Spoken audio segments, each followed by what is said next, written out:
Let's get nasty on a Wednesday. It's a fast lane on 101 ESPN with Andrew Marsh, Carey Davis, and Jamie Rivers. I'm Anthony Stalter. Cardinals win last night. They snap a losing streak before it even starts. They avoided their first 3-game road skid of the season, played some clean, winning baseball, didn't rely on one explosive inning or any sort of late miracle. Good teams stop losing streaks at 2. Which means it's not a losing streak. And I thought that game represented kind of what the Cardinals have been this year, which has been resilient. And I don't know how much more we can talk about J.J. Weatherholt or Jordan Walker, but they certainly deserve a lot of praise as well. But I thought the immediate takeaway was this is how a good team operates. They went on the road, and the Cardinals have the best road winning percentage in baseball. And again, after dropping 2 games in San Diego and having a day off, they win the series opener against a solid A's team. This is not a horrible A's team this year. When you just mentioned that they lost those last 2 games, it didn't even click. Like, what the hell is he talking about? Right. Because doesn't feel like it. It doesn't feel like it, and it also doesn't feel like this is a team that is prone to losing streaks or going on that type of stretch. Like, they have been playing. It is fun to watch this team play baseball. Mm-hmm. Like, Ivan Herrera did a great job last night, got on a few times, and Jordan Walker got the single. JJ hit the home run. Like, Fermin had a RBI double, 2 RBIs. Like, it's fun to watch this team play baseball, and it's coming from, I guess, guys that you wouldn't expect it from. Like, you're seeing Fermin do some things. You're like, oh, okay, all right. J.J. Weatherholt, he's like, this kid can actually play. Jordan Walker, like, okay, this is what the heck I ain't been expecting. Like, and you're seeing it. You know, Pozo got a hit last night. Like, oh, he's been struggling, but he got an opportunity to start last night and got a hit and got an RBI. So, I think that this team, for me, is they are a fun team to watch. And your guy got a hit on in a pinch hit role. Your favorite player, who you don't want to see play. Then they put him in on defense at third base because he's a stud. That's why. No. You got to give him an opportunity, Jamie. Stop. I was really hoping that he would be the one to hit the home run. Yeah, that'd have been nice. It is what it is. You guys give me J.J. Weatherholt for the one you took away from me last week? No. No, because you didn't choose him. Are you kidding me? See what I've had to deal with? Can I get my home run from last week? No. For what? J.J. Weatherholt hit a home run. No, he hit a single. A single with an error. Shameful. It is shameful. I'm gonna go. That. If I come to a Black Sox game and one of your kids hits a Little League home run, I'm yelling from the stands, it's a single! Just gonna do it. No, Carey, see. Hurt people, Anthony. You do that to the kids? I would do that. I would do it to your ass. I didn't hit it. A Little League. I want you to go to the dugout and explain to him who this black man is yelling from the stands about it's a single while everybody else is saying it's a home run.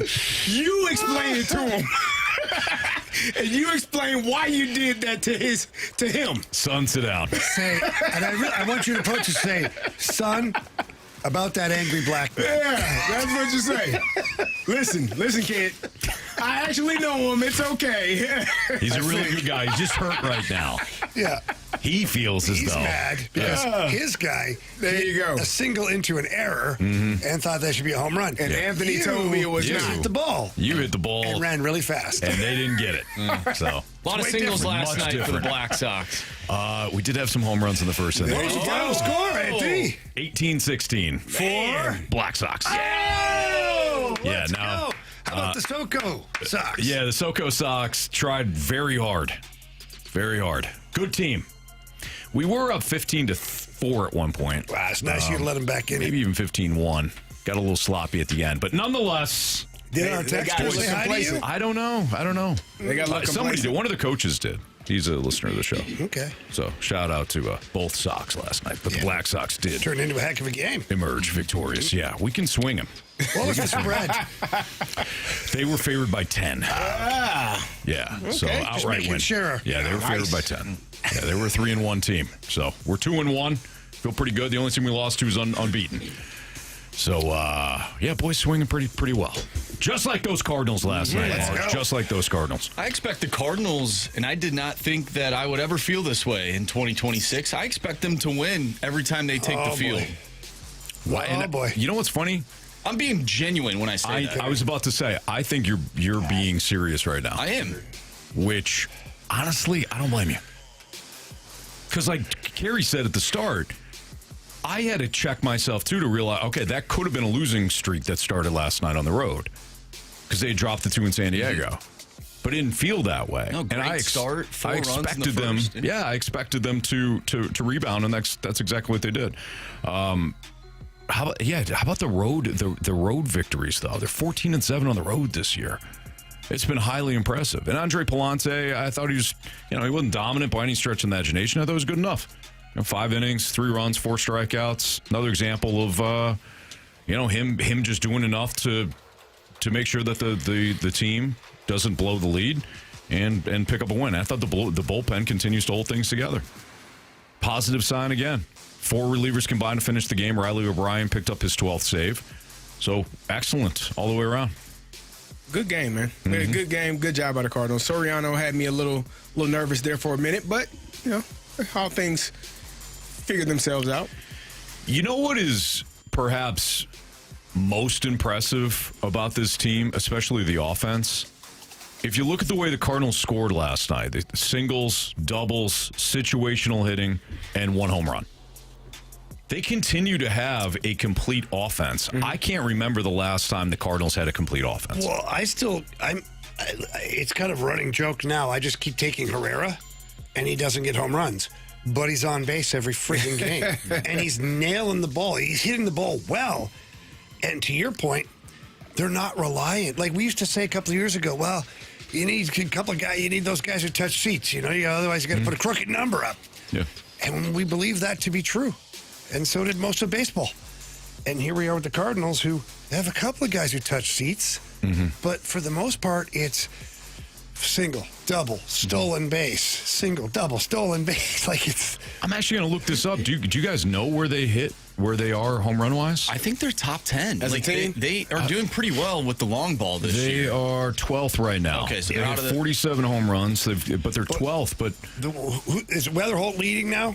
Walker's still leading. Weatherholt has 8 home runs. What does Walker have, 9? 11 now. Oh, crap. You were out of town. I thought he had one last night. Yeah. Off the bat, I thought it was gone. Yes. And it made me look But he was not. But he was not. But yeah, they're 12th right now. 12th in home runs. Well, you mentioned Herrera, too. Man, I audibly was like, nice, when they had the hit and run on in the first inning. Like, that is baseball, man. Weatherholt takes off, and then Herrera shoots it the other way. Next thing you know, you have runners at first and third, and you have Jordan Walker coming up. That's good baseball right there. Yes, it is. Like we said at the start, man, it's very sound, a complete offense all the way through. And one of the other big picture takeaways is that Weatherholt, Walker, Herrera, the young guys continue to produce. The top of the lineup is doing a fantastic job. Those 4 guys, Burleson as well, like those guys are key contributors pretty much every single night. You know that they're going to show up. They're going to do a good job. They're going to get on base. Jordan Walker, I think, is still leading the team in steals. He got caught last night in a double steal, which was unfortunate. But, I think that they are playing the game the right way. They are, like Marshy said, taking an extra base and stealing bases when they need to or when they can. And it's just it's really fun baseball to watch, in my opinion. And I do feel like, every time, even Mason Wynn came up, I think the bases loaded or 2 runners on, and he popped up. But you're thinking in that moment, like, he's going to drive this. He's going to drive one and bring those guys in. I don't know that we had that confidence last year or the year before. No, I haven't had. Definitely not. Like, I'm like, there you go, waste. Runners in scoring position, wasted. That's how I felt over the past few years. And this year is like, something good is going to happen because they have shown you that they have the capability of doing that on a nightly basis. Well, Carey, to your point, it's interesting. So they were 3 for 11 with runners in scoring position last night. So they actually weren't that productive with runners in scoring position. But when you have a win and you have 6 runs in that victory, to have additional runs left on the table in this instance feels good. Yep. But whereas before you're scoring maybe 2 or 3 runs, 4 seems like an outburst, and you're also 3 for 11 with runners in scoring position. So it was just an excellent night last night for the Cardinals all the way around, and now they set themselves up to potentially win the series tonight. I saw another stat last night that I thought was interesting. Jordan Walker and Alec Burleson are two teammates. Them and Olsen and I forget who it was for the Braves are the only two teammates in the league with 30 RBIs. Like, Interesting. for any team. Wow. Like, and this is the St. Louis Cardinals, a team that people expected to win about 75 games at the most. Yeah. That might have been a stretch. So you got two guys that are both in the 30 RBI category. They're doing a really good job No kidding. all season long. All right, it's Fastlane on 101 ESPN. It is 2:12. Your time check brought to you by Clarkson Jewelers, an officially licensed Rolex jeweler. Unfortunate news, certainly not a surprise, but unfortunate news says today the Toronto Maple Leafs officially parted ways with our guy, Craig Berube. So why did Chief never rediscover the magic that he had in that 2019 run? And what's going on in Toronto? Jamie can break it down. I mean, Chief certainly is not the only head coach that has failed to live up to expectations in Toronto. So we'll get into that next on 101 ESPN.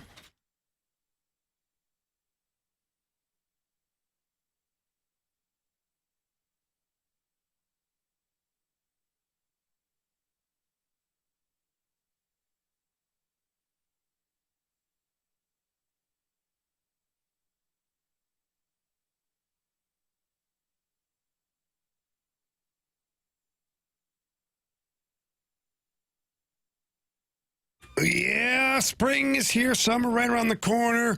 We're getting the backyard all done up for a couple of pool parties coming up. Nothing worse than going back there and seeing a bunch of mole trails. You see that ground lifted up, you go to step down, it's soft. You know there's moles all over the place. You see their little highways. Then they got these other holes everywhere. They're voles that are back there, and then the ants. Not anymore at the Rivers house. I called Amco Ranger, and boy, did they do their job. They came in. Technician was incredible. He basically mapped out to me how he was going to handle everything, the frequency of the times that they're going to come back and why they do certain things. And it's been fantastic ever since. I have not seen any of the mole tracks. The little holes that were made by the voles are no longer there. Those are closing up, and the ants have found another place to live, and that's all thanks to Amco Ranger. They service the entire St. Louis and St. Charles area. They are the best in the business, family owned for over 60 years. I had a chance to sit down with them, and man, what a story. They do an incredible job, and the technician always, he kind of tells me afterwards exactly what went down, what to expect, and then when they'll be back.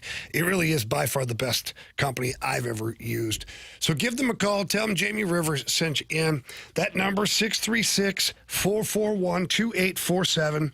636-441-2847, or you can always visit amcoranger.com.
It's a fast lane on 101 ESPN. So, again, not a surprise, but our guy Craig Berube was officially let go by the Toronto Maple Leafs today. Just last 2 seasons in Toronto. Reached the second round of the playoffs last year, which was something the Maple Leafs hadn't done in quite a while, but finished 32, 36, and 14 this season.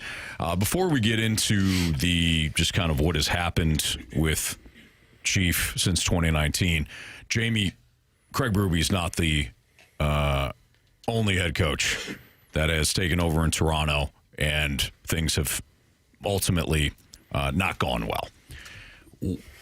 How much do you think, like, what happened, do you think, in Toronto the last 2 years? Is this just a product of the Maple Leafs organization, where they play, the media being, huge, their high expectations? Why do you think it's so difficult to win in Toronto? Yeah, first of all, the media has no impact on the game. Sorry.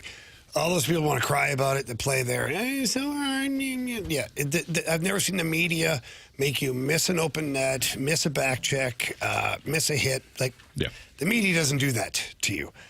So that part, we can get rid of that. The fan base, there's pressure. There is. And again, well, the fans don't, but there's pressure. Just like anything else, if you have to perform or do your job under heavy scrutiny of people who are watching who do not do your job and cannot do your job, it's still very stressful. It's just like if you put me in behind a computer screen with some whole class and you got to talk about computer. I don't know what the hell I'm doing. Can't do it. So I'm not going to critique somebody who can, but they do. So it's fine. Roster construction has been terrible by this team for a decade. And they ended up with some of the highest talent to be in the NHL over the last number of years, with Nylander, Matthews, and Marner in particular. Tavares has been good to average, and he's fine. He's a veteran player now. He was the captain for a while. But I said it earlier, we were talking to BK, we were talking a little bit about Toronto, and they just built their team the wrong way. One, they have Nylander and Marner, 2 right-handed shot wingers that basically do the same job, and they paid them big time. Same player, almost. I would have taken one of them and traded them and gotten a number 1 defenseman. Mm-hmm. They hitched their trailer to Morgan Riley, who they thought was going to be a number 1 defenseman. He never has been. So much so that every year they're out there looking for another defenseman to play with him. Like, oh, you need another guy. And they've made a bunch of bad decisions doing that, too. They are just now finding out that their goaltending is good. Joseph Woll, loco kid, doing well. He's fine. That's not your biggest issue. And Stolarz was fine, too. He was fine. But they just built the roster poorly. And so for Craig Berube, the one reason Craig Berube was brought in was because this team was too soft, they said. But then they didn't give him anything different at first. Mm-hmm. And they handcuffed him with the same superstars who that they called soft, can't handle playing a full ice game, can't handle playing playoff style hockey, all those things, and said, hey, Chief, here's the same ingredients. Go make a different meal. Yep. Well, he tried. And when you do that, the meal's not always great. Mm-hmm. It's not. And I think that's kind of what happened. So then the offseason, then they tried to counter that so much so they went and downgraded in talent areas and got more robust players who play that style. But those guys still had to match up with the high-end talent that they had. And there was such a gap between the high-end players and the mid to lower tier players. And unlike some other sports, like, it doesn't work that way. You can't do it. You need everybody. And so then they tried to flip it again at the deadline and go in a different direction. Well, what the hell is Craig Berube supposed to? How do you get your footing as a coach? The style of game that you want to play, that the organization thought they wanted, but never gave you the actual right guys to do it. And then the guys that you did sign, the dollar amount is top of the food chain. So what do? And no movement clauses. Can't move them. Yeah. So Craig Berube was doomed almost from the very beginning. Mm-hmm. It seemed like a great spot because he was a former Toronto Maple Leaf player, Stanley Cup champion coach. They loved his style here in St. Louis and what he did here with the Blues. But look at the contrast in the way those rosters were built. The Blues had An unbelievable defensive core. Big oak trees, tough to get around. Alex Pietrangelo, Colton Parayko, Jay Bouwmeester, Jordan Binnington. You were built from the net out. Your fourth line was Sonny, Barbie, Steiner. Like, there's no comparison to what you had as far as a roster is concerned.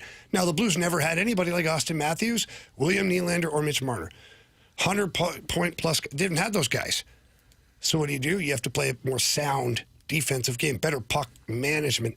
So that's what Chief was good at, is managing a roster that had those kinds of players. Yeah. When he got there, those other guys, they were, in my opinion, Matthews, Marner, and Nylander were beyond that, like, remolding phase. They're too far into their career. They all have no movement clause. They all made $1 bazillion. So what's Chief going to do? Hey, you better play better, you. Or what, Chief? Right. I know you're a big, scary guy. Yeah. But, or what? I got the contract. I got the contract. And I'll outlast you. And they did. So that's where it all went kind of crazy for me. And I guess it all goes hand in hand. It's a great breakdown. It goes hand in hand too with what, why it was so successful in 2019, and the further away we got from that roster.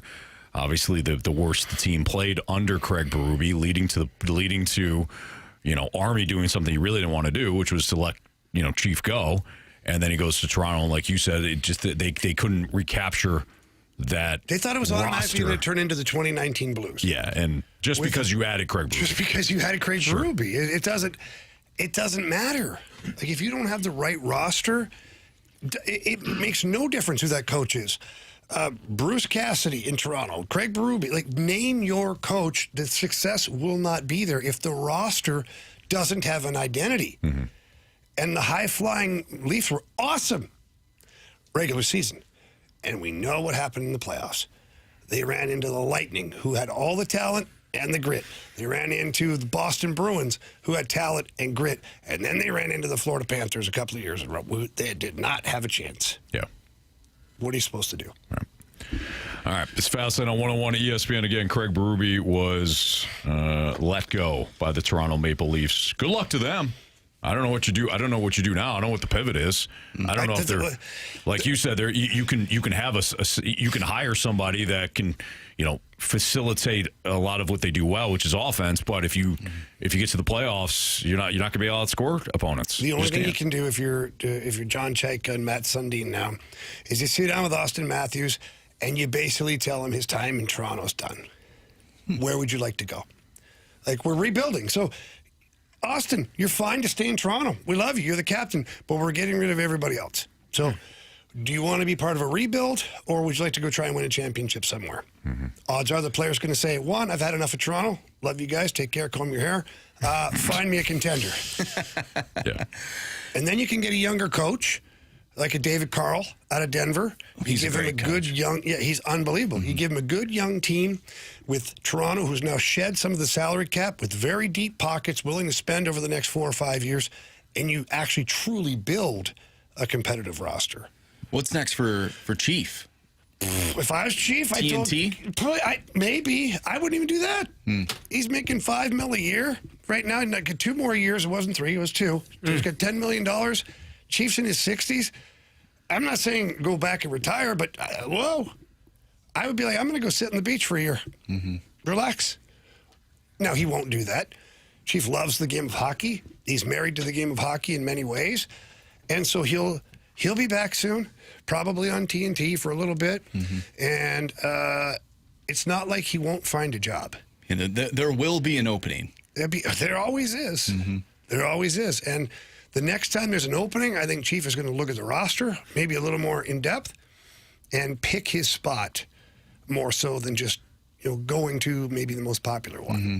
Well, and we've talked about this before, but who knows what Edmonton looks like in the near future. I wouldn't go there. I wouldn't either, because it's the same thing. Yeah. A little more souped up, but yeah, same story. No goaltending. Right. No defense. Yeah. You got 2 hot rods up front, though. Yeah, good luck. You'll have fun. All right, it's the Fastlane on 101 ESPN. Andrew Marsh, Carey Davis, Jamie Rivers, and Anthony Stalter. Are the Thunder the next great sports dynasty, or are things a little too perfect in OKC? That's next on 101 ESPN.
101 ESPN Sports Center.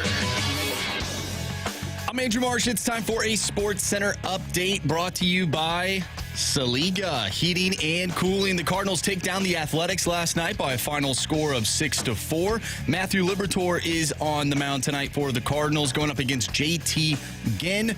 First pitch from Sacramento is at 8:40. I'm Andrew Marsh, and the Sports Center update is brought to you by Saliga Heating and Cooling, a Daikin heating and air conditioning dealer.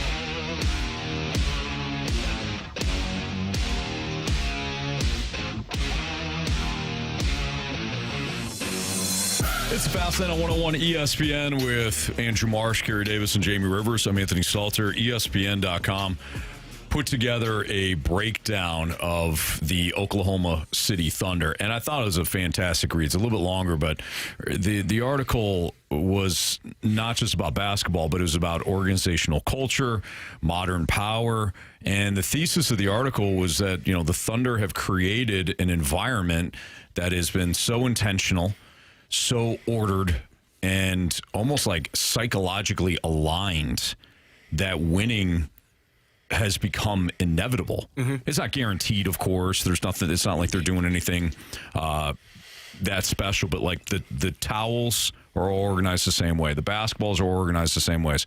Like the refrigerators are all lined up the same way. The way that the people that mow the lawn outside the organization, it's all like done in a certain way. And it reminds me a lot of how Bill Walsh used to do it with the 49ers. You know, he would even tell anybody answering the phones, this is how we're going to answer the phones, this is how we're going to do it, and you're part of the organization. Mm-hmm. Like what you do matters.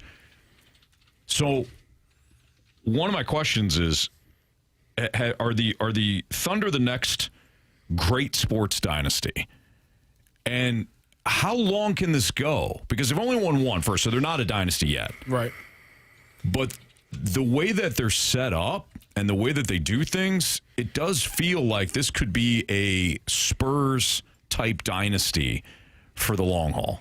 Yeah, when you're looking at this team and this organization, I think they are set up in a way that has definitely put them in a great spot. And Sam Presti, the one thing as I'm reading through the article, nobody on the team takes credit for anything. Yeah. Like they all are deferential to who gets the credit. No, it's him. He did a great job. No, it's him. And Sam Presti, the GM, who has done a great job of accumulating this talent via trade and moving on. And they've done an outstanding job of just getting all of the great players, and maybe not the greatest players in the NBA, but the greatest players for them. Like the team that they have, it's a selfless team, from the superstar Shai Gilgeous-Alexander, who is probably going to be MVP again his second time, and down to the 12th, 15th man. Like they all are understanding that this is a team effort, and one thing does not work without the other. And I as you look at it, again, Sam Presti, I will give him a lot of credit because he's done a great job of evaluating talent. They traded for Shai Gilgeous-Alexander. They got him from the Clippers, and got 5 first-round picks for trading Paul George and SGA. Like, and you're still getting some of those after effects of that trade. So that trade and just the amount of players Chet Holmgren pick and all of the things that they've done in terms of drafting, developing, evaluating, and getting those guys on their roster.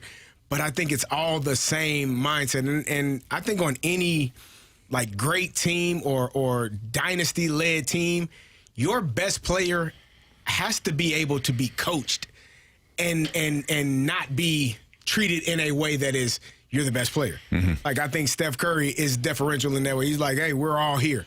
When KD came, he's like, yeah, you can be the leading scorer. I don't care. Right. I don't care whose team it is, right? I think Tim Duncan was the same way. You heard Pop talking about how he could coach Tim Duncan, and the rest of the team like, oh, if you cuss at him like that, well, I don't have a chance in the world, so let me get in line and get in place. Right. I think all great teams have that from their best player, where it doesn't feel like he's the best player. He's just one of the guys, and that to me is what makes teams like this become a dynasty eventually. Yeah, that is interesting because the article does point that out in terms of how SGA is so steady. He's hyper skilled. He's an incredible player, but he's also hyper controlled. He's emotionally unbothered. He is just, he's not needy. He's not insecure. He's not. It's not the organization isn't having to bow down to the SGA altar all the time just to make sure things are harmonious. He's a superstar. But when you talk, like when you watch this team, and I talked about it last week, like when you watch the team post-game interviews, it's like 6 or 7 guys standing there with the guy that's being interviewed. Like that, I had never seen anything like that from any team, let alone an NBA team. Like the one guy getting the post-game interview, you scored 40 tonight, but you got 3, 4, 5, 6 guys behind you just there. Just posted up, not in a joking way, but they're supporting you. And then if it's a guy that doesn't get that much time, like AJ Williams is a guy that's been playing really well in this playoffs, they're all excited for him. Like, hey, man, you're the guy today. You've done a fantastic job. SGA said, hey, you were the best player in this series, not me, which he actually was. So you're looking at a team, in my opinion, that does tremendous things, that is headed and trending towards being a AJ Mitchell, excuse me, I said Jalen Williams, AJ Mitchell, headed towards being a dynasty. I think they're the favorites to win. They haven't lost a game yet in this playoffs, and they are trending towards being one of those teams that you'll talk about for years to come. So what derails a team like this then, right? Because in my head, automatically, I think to myself, okay, they have developed the right culture. They're obviously very well coached, and they've got great leadership on the court from the players. Whoever the leaders are, or if they're all the leaders, whatever it is, how does this get derailed? Because at some point, they all do. Somebody wants to be paid more, somebody wants more playing time. It's inevitable that at some point, even like the Bulls dynasty, there was the Pippen and Jordan thing. There's something around like your best player retiring, an injury, or free agency.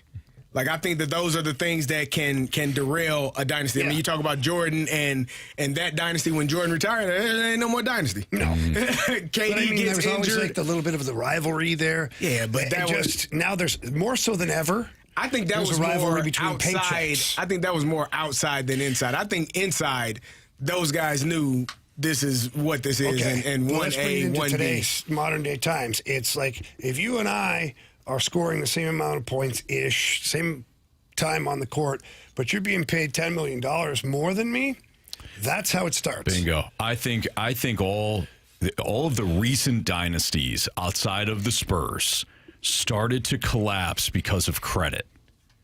The Rams dynasty was short-lived. The greatest show on turf was short-lived because everybody started worrying about what credit they were getting.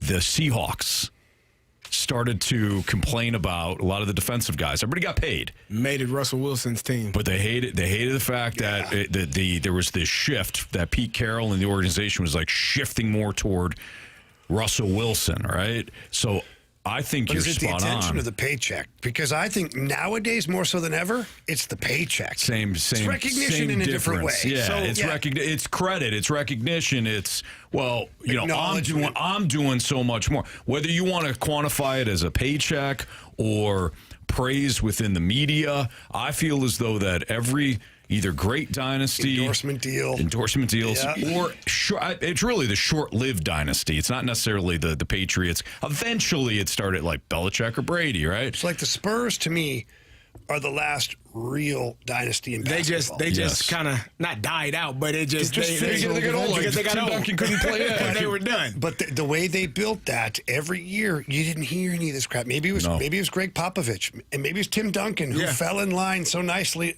with Pop. Because whoever came in there after or during, everybody kind of just said, "Okay, I'm just going to get in line and do my job here." Right. I think this is similar to that dynasty. I do too. Like that Spurs dynasty, because I'm looking at, like, you're reading this article and nobody takes credit. Like they're talking to Jalen Williams and they say, you could be the number one option on 20 teams. And SGA is there. He's like, 29 teams. Like there are in every other team other than this one, because and he's saying, well, SGA's greatness doesn't diminish my greatness. Like he's great at what he does. I'm great at what I do. I'm the second option here. Could I be the number one option on probably 20 other teams? Maybe. And SGA says 29. Okay, cool. But I'm here, and I'm living in this moment, and our team, I think at some point, every player has to make a decision. Well, not every player, because we all don't get to make this decision, Jamie. You know this, and I know this. I never even got we don't get to, ever. But the great players have to make a decision. Do I want championships or do I want money? Right? And sometimes you can get both, but most instances you can't. And so I think that this organization is understanding that this is about championships. This is about setting a legacy, and this is more than just how much money I can make in the open market. I want to win championships, and I want to be a part of something great. And I think that it all starts from the top, and it filters down to the coaching staff, to the players, to the ball boys, to the training staff, to everyone involved. And that's how you become a dynasty type of program. Well, and Jamie mentioned, what could derail this dynasty, and you mentioned internal factors. Let's not forget about external factors, other teams in the league. You have the San Antonio Spurs, who we've talked about, the past San Antonio Spurs, but they have an alien on their team, and that team won 4 out of 5 this season against OKC. Sure. That's a team that's still in the playoffs. They're 1 win away from going to the conference final. Let's not forget that team could take down OKC. And Carey, you mentioned it yesterday. What is Giannis? What is his future? Maybe he heads out west. Maybe another team out west ends up becoming a better team that can push OKC to the limit. It's only one championship. Now, they do have a good foundation for sure, but let's not forget about some of these other teams, Right. in the West at least. Yeah, and you're right. The Spurs could be that team that maybe not this year, and they could, but maybe not. Maybe nicer, Wemby but a played year. pissed off last night, huh? Yeah, he The was locked in. Spurs will, I mean, if they I don't play, usually watch basketball, but I was like, my goodness. he was on point, man. Some of rocking the and rolling. assists he had, the one guy was spinning in a circle, He said full Rudy Gobert, 360. yeah, he did. Send him around like Yeah. a top, threw it up here. Now, you go. like, where's it at? That was behind you. Yeah. Dunk. Yeah. He was possessed. Yeah, it was a good game last night. I still think, I know OKC I think they're the favorite to win the they your the favorite NBA team? Finals. Yeah, right now, yeah. To win this year, yes. No, are they your favorite team? No, that's the Warriors. That's the Golden State Warriors. Just Have you asking, not been man. paying attention, man? I have, but I just want to see if he flipped. No. Or I'm if not he just Anthony Stalter. added- That's only. Oh, I'm sorry. Wow. That was unnecessary. I didn't bring it up for that reason. Inaccurate. I was actually going to poke fun at You myself. did. You did flip. You I didn't flipped to the flip. Yankees 2 years ago. I didn't flip to them. I was rooting against the Dodgers. You chose to root for the Carey, Yankees. He's right. He's never said anything different. Thank you. So anybody playing the Dodgers, he's okay. Yes. He's eligible to root for that. And so I he believe essentially so. Thank you. that how that works. In fairness, he's not the only person. You got 29 teams. Well, no. I got one team that night that's playing against the Dodgers. My current favorite team's the Giants, There you go. who continue to whoop that Dodger ass. You're sick, man. Some people say that Anthony could root for 20 teams in Major League Baseball. I say 29. I agree. Thank you. That's it. Good Well teammate. said. Well said, If Marsh. it works in this situation. Oh, I think it's perfect. Yeah. Okay. I think Jamie and Marsh, you said it perfectly. Carey, it's time for you to grow up. It's a fast set on 101 ESPN. Marsh has got what's trending for you next.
news in the sports world. What in the wide, wide world of sports is going on here? Here's what's trending.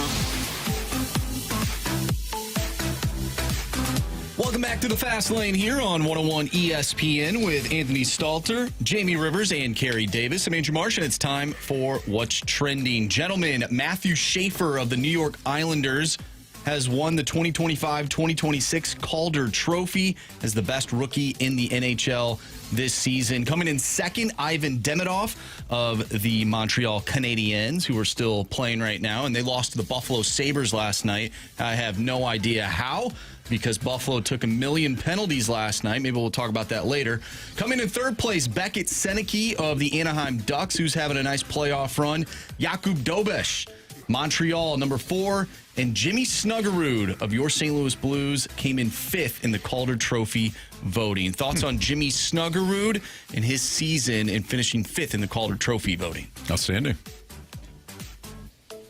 It's funny the way that we kind of looked at Jimmy Snuggerud coming in as this like proven piece. He's gonna take this leap, and then he got off to kind of a slower start. Remind me, wasn't he hurt for a little bit too? Hurt for a while, yep. So he was out injured for a little bit, but when he came back from injury, I felt like we saw the development just right in front of us, and he looked like the player that he was.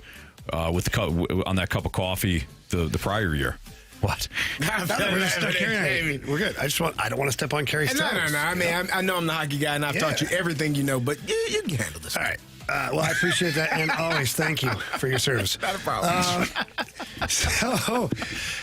Jimmy Snuggerud, he had a great end of the season the year prior, and then you're right, Anthony. He kind of started out slow, and at one point I thought the game was moving fast for him. Then he got injured, which, you don't wish that upon anybody. But what I think it did is it enabled him to have a bit of a reset. And coming back from an injury, especially when you're a young player, the team takes their time. And he practiced a lot before he got back to playing. And I think his comfort level was finally established. Because when he came back, he was playing a better brand of hockey. And then Jim Montgomery, quite honestly, just said, listen, man, we need you to shoot the puck more. Like, we don't have a lot of shooters on this team. Be that guy. And so Snuggie started firing pucks. They weren't going in right away. I remember one game, he had 8 shots on net. He didn't score a goal. Mm-hmm. But then they started to go. And what happened is then people migrated to him. He moves the puck to Robert Thomas. They ended up like peanut butter and jelly out there, playing so well. And then Dylan Holloway on the other side. So all of this perfect storm kind of evolved in that latter quarter, half-ish of the season for Jimmy Snuggerud. I know a lot of Blues fans, before the season started, thought he's got to be right there in the Rookie of the Year stuff. I don't think anybody saw Matthew Schaefer coming. In my opinion, this kid is going to be an absolute stud. He already is. So the fact that Jimmy Snuggerud, if you look at the names on that list, too, all of those players had fantastic years. Mm-hmm. It's fantastic years. So for Jimmy Snuggerud to be in the conversation of, 5th in voting for Rookie of the Year, it says a lot about the kid, says a lot about the Blues scouting staff. And then it also makes you wonder, like, what's lying ahead here for the Blues? Like, who's the next guy who could be in this category? Or who's the next guy that could be drafted that could fall in this category in a year or two from now, or 3 years? So it's great. I'm happy for Jimmy Snuggerud, and I just hope that he picks up right where he left off, because the Blues, we've talked about it, they cannot afford another slow start, and that would mean that some of their top-end guys have slow starts as well. Mm-hmm. Guys, let's flip to football. The NFL has unveiled matchups for a record 9-game international slate. Last year, there were 7 games. This year, there are 9 games, 7 locations. I know where Carey will be on October 25th because the Steelers are taking on the Saints in Paris. Sounds like a cool venue. Carey, want to go together? It's very romantic. I'm okay. I'll pass. I do love you, but that hurts. I'm not gonna lie, it hurts. You can go, and I can go, but we can't go together. See what I'm saying? What if we both go separately but meet up together?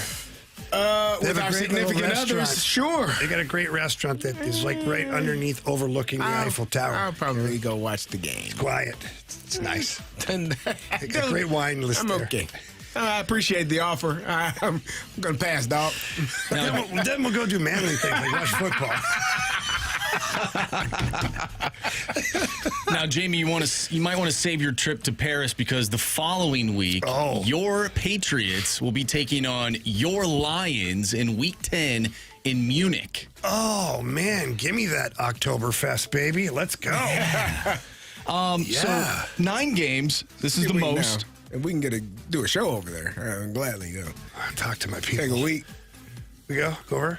go both games. We'll have to get on the phone. Let's get some interviews already lined up. Let's do it. So what do you think Mike Vrabel's got going on? Anything? Can we get him, do you think? No, he's probably a little busy right now. We know he Yeah, was. I don't- before. OTAs We know he and was mini busy camps and before. things of that nature. But what about now? You think he's fine? Yeah, OTAs Probably and got a little minicamps. more time on his schedule now. I don't think it's going to happen. Yeah. Do you guys think the NFL international schedule is sort of getting out of control? Yes. No, Anthony doesn't.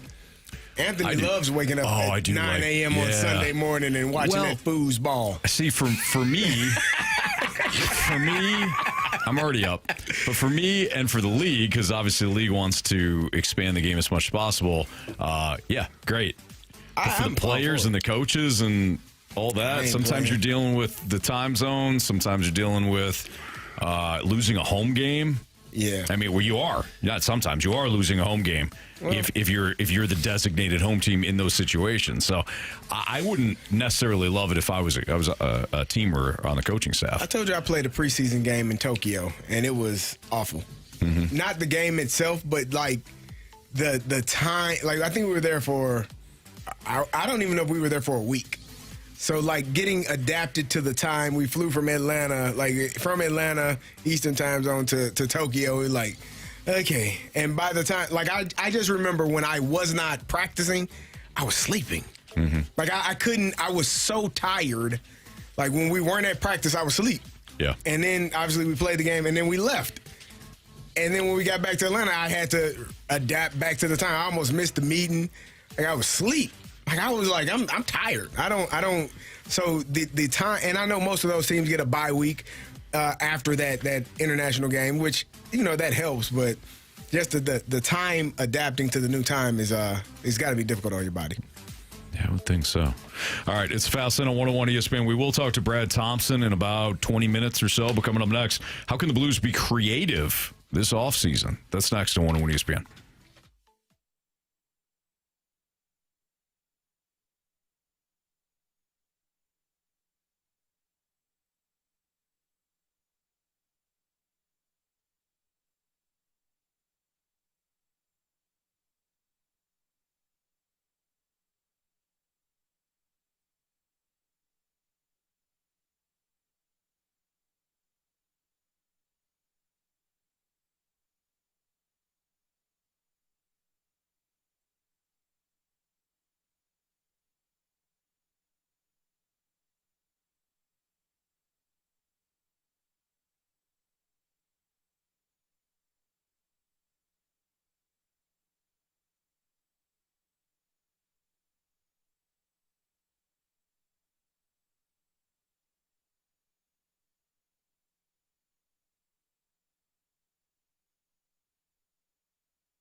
Your time check is brought to you by Clarkson Jewelers, an officially licensed Rolex jeweler. So is there an opportunity for the Blues to potentially become creative again? We know a couple of summers ago, or a couple of, summers, they got creative when it came to Dylan Holloway and Philip Broberg. So can the Blues be creative again this offseason? Now, Marsh, I know that you were listening to some audio from Elliot Friedman on NHL Now, and one of the players that he was talking about was Jason Robertson. So what is your thought process on Jason Robertson and how the Blues could potentially be creative this offseason? Okay, so Jason Robertson, this is what Elliot Friedman had to say when talking about him. I do think he wants to start with a 12 in terms of his contract, and the Stars have a bit of a cap crunch right now. Mikko Rantanen, who was with the Stars, he got 12. I think at least once 12 million. They might have to do some roster reconfiguration around that with some of the other salaries they have. And then there's this Edmonton Oilers account on X, this analytics account that mentioned if Robertson signs for 12 million, Jamie Benn for 1, they'll be right at the cap. If I'm the Oilers, I'm having that offer sheet for Maverick Bourque ready the minute Robertson signs, if he does. And so I found that to be interesting. I looked up Maverick Bourque. He just finished his second full season with the Stars, had 20 goals, 21 assists. He's 24 years old, and he's a centerman, so he could slot down the middle for the Blues. He's a young player. He's in that age frame that, you know, the Blues are looking for. And so I was wondering, okay, what could you offer sheet Maverick Bourque? He's just a name that sort of came up in my mind. So, Jamie, I don't know how much you have watched Maverick Bourque or what you think about him. I'm not saying that that's a player that the Blues should go get, but in terms of being creative with certain teams that have a cap crunch, you know, could you see the Blues maybe doing another offer sheet this summer, or is that out the window? Once you do it once, it probably only gets easier to do it again, right? Like, it's not like teams will be shocked if the Blues put an offer sheet in on a player. And quite honestly, I wouldn't be shocked if there's not more teams that start doing it, just because it is this year, especially this offseason, the free agent market is really not great. Well, how about Charlie Coyle's deal yesterday? Well, yeah, but the Blue Jackets are idiots. Charlie Coyle's a fourth-line player. Like 34 years old, they give him $6 million. 6 million, 6 times 6. 40 years old? But anyways, someone's losing their job for that. But when you look at the age and whatnot, now, the only difficult things just pertaining to this player, the only difficult thing I would have to say about it is that you've got Dalibor Dvorsky right now, who is kind of the same player, but neither of them is that number 2 center that you need now. Now, could one of them rise above and become that guy in the next year or two? Maybe. But what if they both stay the same? Then you end up with the same problem you had. The Blues had a couple of years ago, and so you had 2 third-line centers. You had Robert Thomas, you had Braden Shen, and then whoever, right? Robert Thomas, Braden Shen, and whoever. You had this 2 third-line centers, but Shenner was playing up. He was elevated because you needed a second-line center. Are you going to go through that again? Where you give a 40, 50-point second-line center? I don't think that helps your depth of scoring. But I like the creativity. I do. I think there's opportunities to be had. I think the Blues have a tremendous amount of draft capital this year that they can utilize. They've got the 3 first-round picks just to start with, and they have young players in the minors right now, and we're seeing that some of the players in the minors that they thought would be further ahead are actually taking a back seat or even the 3rd-row seat to some of the new guys that are coming in, like Justin Carbonneau. He got, placed on the team. He's playing second line the other night, where you got guys like Stancil and things like that. They've been dropped down to 3rd and 4th line. So that kind of tells you where the team views the development of some of these players. So maybe you start to move on from some of these pieces and go acquire some of these 24 to 27-year-old players. It's not going to be easy, but for me, you always target crappy teams. Who have you got on your crappy team that looks good? With all due respect. Well, no, but the reason I say that is because if your team's not good, you have one commodity wouldn't it be nice to have 2 or 3? Because if you're going to be rebuilding, you're trying to get better anyways, a couple of draft picks and a young player for one young player of yours that really can't do much because he's on an island by himself. Right. Like that's how you pray, but you pray on a team like that and hope that they will see the same value and move on from said player. Sure. This is going to be an interesting offseason simply from the fact that you have a lot of draft capital. You have a lot of youth on your team for the Blues. There is not a lot available via free agency out there that you'll qualify for. And, trying to find $12, $13 million players doesn't seem like the recipe the Blues have been following like forever. Right. So it's going to take a lot of creativity. It's going to take some luck. And, trade Carey, trade this guy. Okay, they have no trade clauses, but I said it earlier on the BK and Ferrario show. The only way you can cross that bridge is if you sit down with said player or players, whoever you are circling that you would like to trade. You can't just force feed a trade. Well, we've traded you to so-and-so. Right away, the walls go up. No, you're not going to tell me what to do. I have a no trade clause. Torrey Krug said, go chase yourself. Pareko, go chase yourself. Braden Shen, go chase yourself. Then he finally said, fine, you keep trying to trade me every year. I'll leave now. So you have to, in my opinion, approach it in a different way. You just say, listen, we're trying to build something here. We like having you on the team. I'm not going to just send you somewhere. But do you have 5 to 7 teams that you view as a contender where you'd like to go to? Give me that list. And if I can get a deal done, I'll do it. I'll still clear it with you because you have a no trade clause. But if I can't get a deal done, no worries. I'll see you at training camp. Like, we're good to go here. Yeah. Because we're still in rebuild mode. Maybe you'd like to go to another team. And then hope the player says, yeah, you know what? I'm tired of hearing my names in the rumor. Right. I'm tired of this stuff. Yeah, here's 5 teams. Boom. Sure. See what you can do. Do you think new coaches could be the difference for the Blues this season? Obviously, Jim Montgomery, the head coach, but now there are going to be new assistant coaches. Could that be the difference in the Blues taking that next step? It certainly couldn't hurt.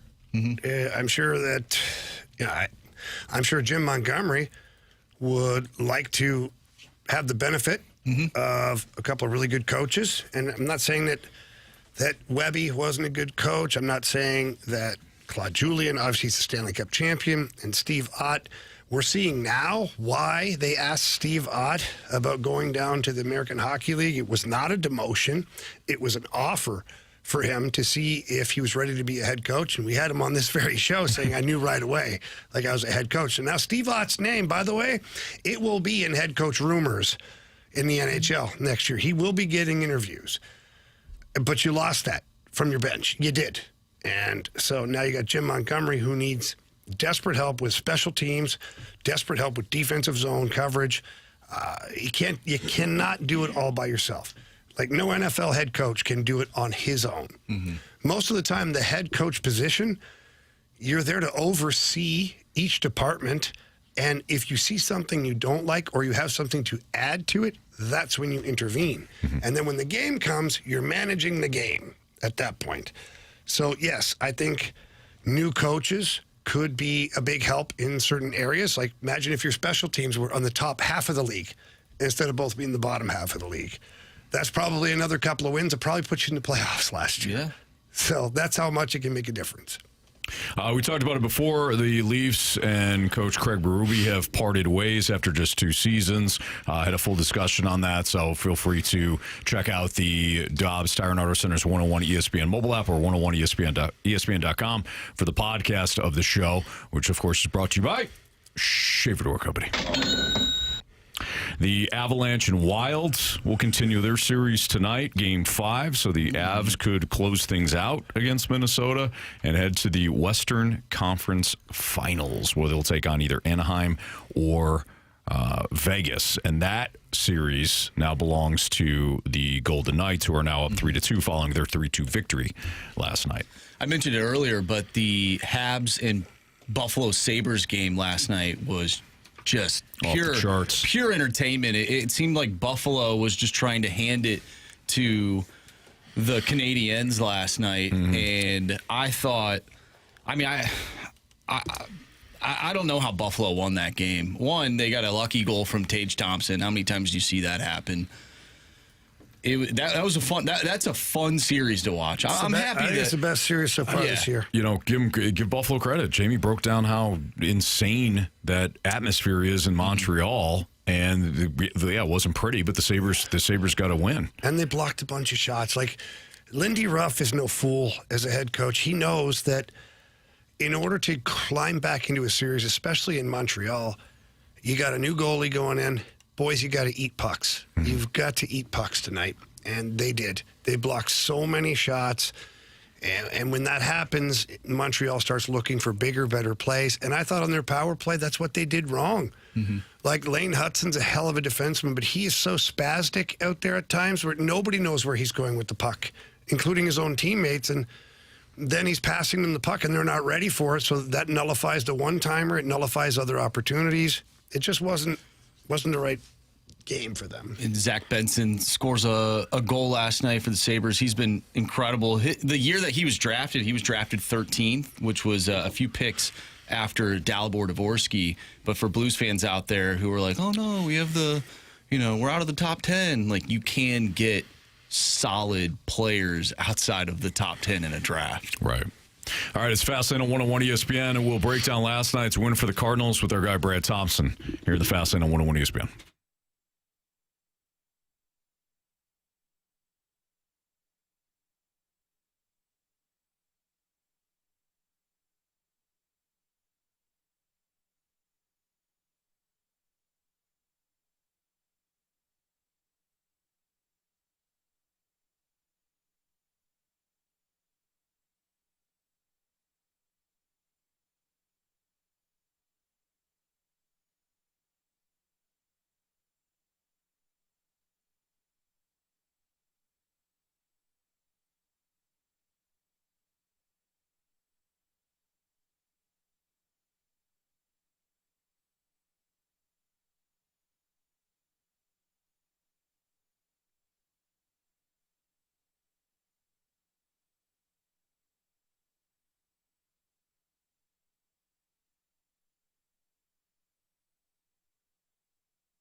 We're talking everything Redbirds with Cardinals TV analyst Brad Thompson on 101 ESPN. BT is presented by Buffalo Wild Wings, the ultimate home run for wings and wins.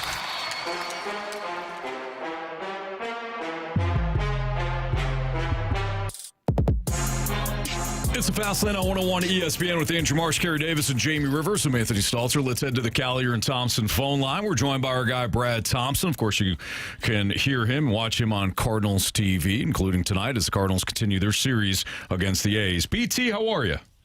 I am doing great, fellas. How we doing over there? We're doing very well, man. So what a special night last night for our guy Chip Carey, who of course his one of his sons, Chris Carey, is the play-by-play man for the A's. What was that? Did you guys get a chance to talk to Chris before the game? Did you guys swap some stories? How was that? Yeah, so it's pretty cool just seeing the evolution, right? And I'm sure for Chip it's surreal because he said during the broadcast last night he pictured himself as a young broadcaster getting a chance to do the games, do a game with his dad and then with his grandpa, of how special that was. So yeah, Chris has been doing the A's games for a couple of years now, and his twin brother Stefan, also a broadcaster. Obviously, those guys were doing games in AA Amarillo together a couple of years ago. Stefan was on the broadcast with Chris, so it had the Carey brothers together calling the game, and 10 feet away was Chip and I doing the game, and it was really cool just having a live look in during the game and getting a chance to see those guys chopping it up, having fun. Proud Papa sitting next to me. His wife Susan was in town as well. It's just a really special moment for the Carey family, an incredibly talented family, as we all know, but just great people. Like the kids are amazing. So it was a really special thing to get a chance to see them. BT, speaking of amazing, I don't know where your level of shocked or surprised, or maybe because you're around this team so much, you're not as in awe as the rest of us. But this team has been playing outstanding. And I would have to think that the way that the expectations that when they came into the season and where they are now, I would assume you feel that way as well. Yeah, no doubt. Look, I would be lying if I told you I thought the Cardinals would be 7 games over 500 at this point, and we talked about it before the season. Look, we thought that this team would be competitive. They would play with an edge. They'd have something to prove, but would it translate to wins like this? I am surprised, like where the record is. But when you are around it, Carey, and you bring up a good point, like you know how it is, like being around a club every day and kind of seeing the heartbeat of it. It shouldn't be surprising when you get a chance to watch how these guys work every single day and watch all of the effort that the time and effort the staff puts in to get these guys ready, the fact that they buy into all of it. Does it mean the whole season is going to go like this? No. Like we saw the Cardinals last year actually had a pretty good start. They were 33-25 through May last year, and things started to taper off a little bit at the end of the season. Things like that, can happen. But it's so encouraging watching this group go about it every single day. They figure out different ways to win. When guys have setbacks, they get back in there. It was great to see Riley O'Brien. It was a heartbreaker on Sunday, but then him going back out there, getting save number 12 last night. You're going to have some ups and downs, but this group, the way that they fight, man, has been so encouraging. And I know for fans, I think that they have been a great team to watch. Like, it's been just an entertaining bunch. BT, one of the entertaining pieces that has helped this team tremendously, and probably more so than I thought he was going to, in fact, absolutely more so, is J.J. Weatherholt. When's the last time... I thought you're going for Mean. No, Fermin's later. We'll talk about him later. Okay. But when's the last time you saw a young guy like J.J. Weatherholt on the Cardinals where it just looks like, one, he just keeps getting better, and two, like he's never been a rookie before? Yeah, I thought you were going for Mean as well. Okay, so let's talk about Jose Fermin too. Okay. No. We'll start with your JJ Weatherholt question, and then we'll move on to the Ferminator. But it's crazy. Look, there's not really a comp when you're looking at some of the rookie comps of some of the numbers that he's put together. And by the way, like early May, and it's small sample size. We're not even in second week of May, but he had been struggling. He'd been, hitting 150-ish or something like that in the, last handful of games. But you're going to have the ups and downs. What's consistent is him, like his mentality, the way that he carries himself every day, the work that he puts in. All of that is consistent. So for him to be able to go out there, add on with that 2-run home run, his 8th of the season. Look, when you're looking at rookie ranks as a Cardinal, the first name that continues to pop up all the time is Albert Pujols, right? No shocker there. But then JJ's kind of slotting in under him, and then you get a random Jeremy Hazelraker that comes in every once in a while. You remember old Hazelbaker? Oh boy, who could forget, start. Brad? Yeah, little different there, with what he did. But man, it's seeing this is the goal, right? When you go out and draft a guy in the first round, you want them to get to the big leagues, hopefully quickly, and be a big-time performer. This is how good organizations are built. You draft well, you develop even better, and then these guys turn into stars on your club. Like, that's the way that you want it to happen. And JJ has done it very, very quickly. So the most impressive part, though, Jamie, has been the way that he had dealt with the ups and downs. The first, few games in May, it was 3 for 23, but he never hung his head, right? He just continued to go to work. So I thought it was very interesting last night, too, and I didn't realize this at the time, that it was the first home run that he had hit on something other than a four-seam fastball. He ended up getting a slider that hung up in the zone and was able to get to that.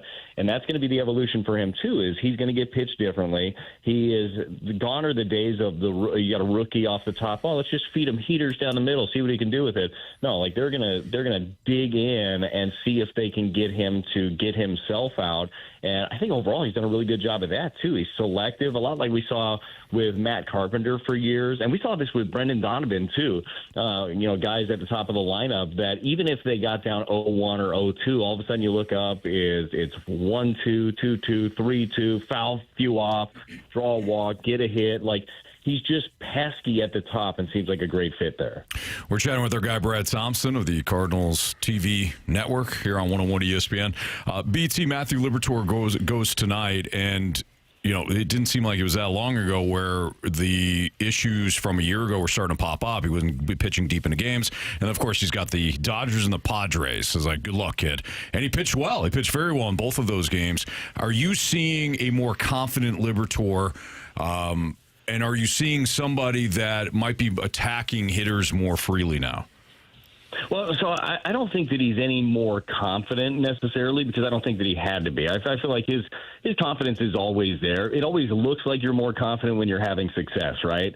When you're going out there and you're getting the results that you want, you look like you wear it a little bit better. A lot like we talk about, man, that team looks flat when they're not scoring runs. Right. Sometimes you just aren't scoring runs. They're winning. They look like they're having fun. Yeah, they are having fun. Winning's fun. It's crazy. But it is one of those with Matthew Liberatore. When he struggles, it ends up being command. Like, Matthew is not going to be, a lot like most of this staff, he's not going to go out and punch everybody's ticket. He's not going to strike out 12, 14 guys in a ball game. So it comes down to execution. I think that he's executed a lot better over the last couple of starts, especially last time out against the Padres. And one of the things that really stands out for me when he's on, it's his slider. Like, that's his go-to pitch. That's his best pitch in terms of the numbers. That's the best pitch when it comes to swing and miss. But you're not going to be able to utilize that pitch the way that you want to if you're not commanding counts, if you're not getting ahead, because guys are going to lay off it and hit his fastball. And that is still one thing when you're looking for another thing to unlock for Matthew Liberatore, is how effective that fastball can be, especially the four-seamer. And it comes down to location. It comes down to sequencing off of it. But he's been awesome the last couple of times out. So 6 innings last time. He struck out 6 against the Padres, only that 1 earned run. Like, you want to see more and more of the attack mode from him. He wants to ride that four-seam fastball up in the zone. I do think working the bottom of the zone with his heater is going to help as well, just kind of showing different angles from that. We'll be able to set up different things. But Libby's another one of those guys that he stays pretty consistent with his mindset, very consistent with the work. And he's one of the guys, I know that he's not an old guy, hasn't been in the league a long time, but he's one that many guys look to already for like a routine, or if they got a question, Libby's kind of one of those go-to guys. BT, what are your thoughts on Michael McGreevy? He's, in my opinion, been performing really well. He's leading the team with the lowest ERA, and he had 9 strikeouts in his last appearance. What are you seeing from him? He seems like he's starting to grow into the role that they brought him here for. So what I'm really excited about with Michael McGreevy is that he is not your prototypical. We just got done talking about swing and miss, and by the way, he had a good amount of that last time out. He struck out 9 against his hometown Padres, only 1 hit allowed for him. But he is a pitcher. It's okay to not throw 97 miles an hour. It's okay to not just everybody every time you throw it.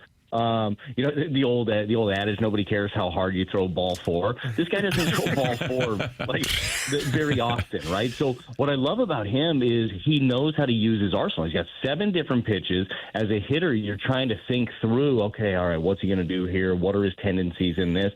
He doesn't have a lot of tendencies that he leans on, and he executes. So it truly is like, he is probably my favorite guy on the staff to watch pitch, because he's able to, lull guys, get them on their front foot, speed them up, slow them down, in, out, tunnels his pitches really well.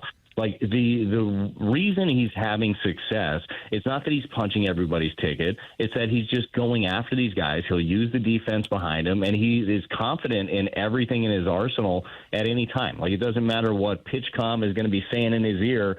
He's got it. Like, he's got a feel for it, and he can land it. He is a lot of fun for me to watch. BT, great stuff as always. Enjoy Game 2 tonight. We certainly will. Watching you and Chip on Cardinals TV. All right, guys, I'm going to enjoy it. I actually kind of dig this ballpark here. It reminds me of every year I was in the minor leagues, which is every year of my career. No. Come on, Brad. BT, that's not accurate. Come on, Brad. It doesn't look like Busch Stadium. Come on now. Yeah. It's where you did all your work, baby. No. Yeah. Thank you, guys. I needed that today. Thank you. We'll see you, pal. All right, boys. Thank you. See ya. All right, that's Brad Thompson here in the Fast Lane on 101 ESPN. Again, Cardinals Game 2 tonight against the Sacramento A's of Oakland, Vegas. And tonight's matchup will be Matthew Liberatore versus JT Ginn. Ted's brother. Brother. Wait, what? Yeah. You didn't know? No. You got to look at the family background. Okay, wow, okay. Well, that should be interesting. Sports Six Pack coming up next, 314-399-9646. Again, 314-399-9646 is the Air Comfort Service text line, so you got a question for us, send it there. Sports Six Pack Part 1 next.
101 ESPN Sports Center. I'm Andrew Marsh. It's time for a Sports Center update brought to you by Universal Windows Direct. We just got done talking with Brad Thompson as the Cardinals take on the Athletics tonight. They defeated the A's 6-4 in last night's affair. Matthew Liberatore on the mound tonight for the Cardinals, 8:40 first pitch. We have part one of our Sports Six-Pack coming up next, so get your questions into the Air Comfort Service text line, 314-399-9646. We'll answer your questions next. I'm Andrew Marsh, and this Sports Center update is brought to you by Universal Windows Direct. You'll be saying, I love my windows.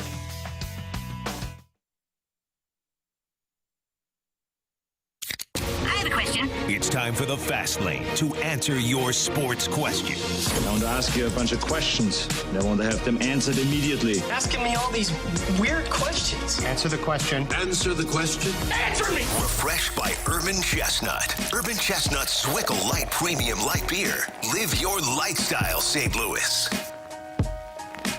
Time for part one of this Sports Six-Pack. It's a fast line on 101 ESPN. If you got a question, you can send it into the Air Comfort Service text line at 314-399-9646. With Carey Davis and Jamie Rivers, I'm Anthony Stalter. Here is Andrew Marsh. Question number one. All right, from the 618, do you think Jordan Walker will be invited to take part in the Home Run Derby and play in the All-Star game? I do, yeah.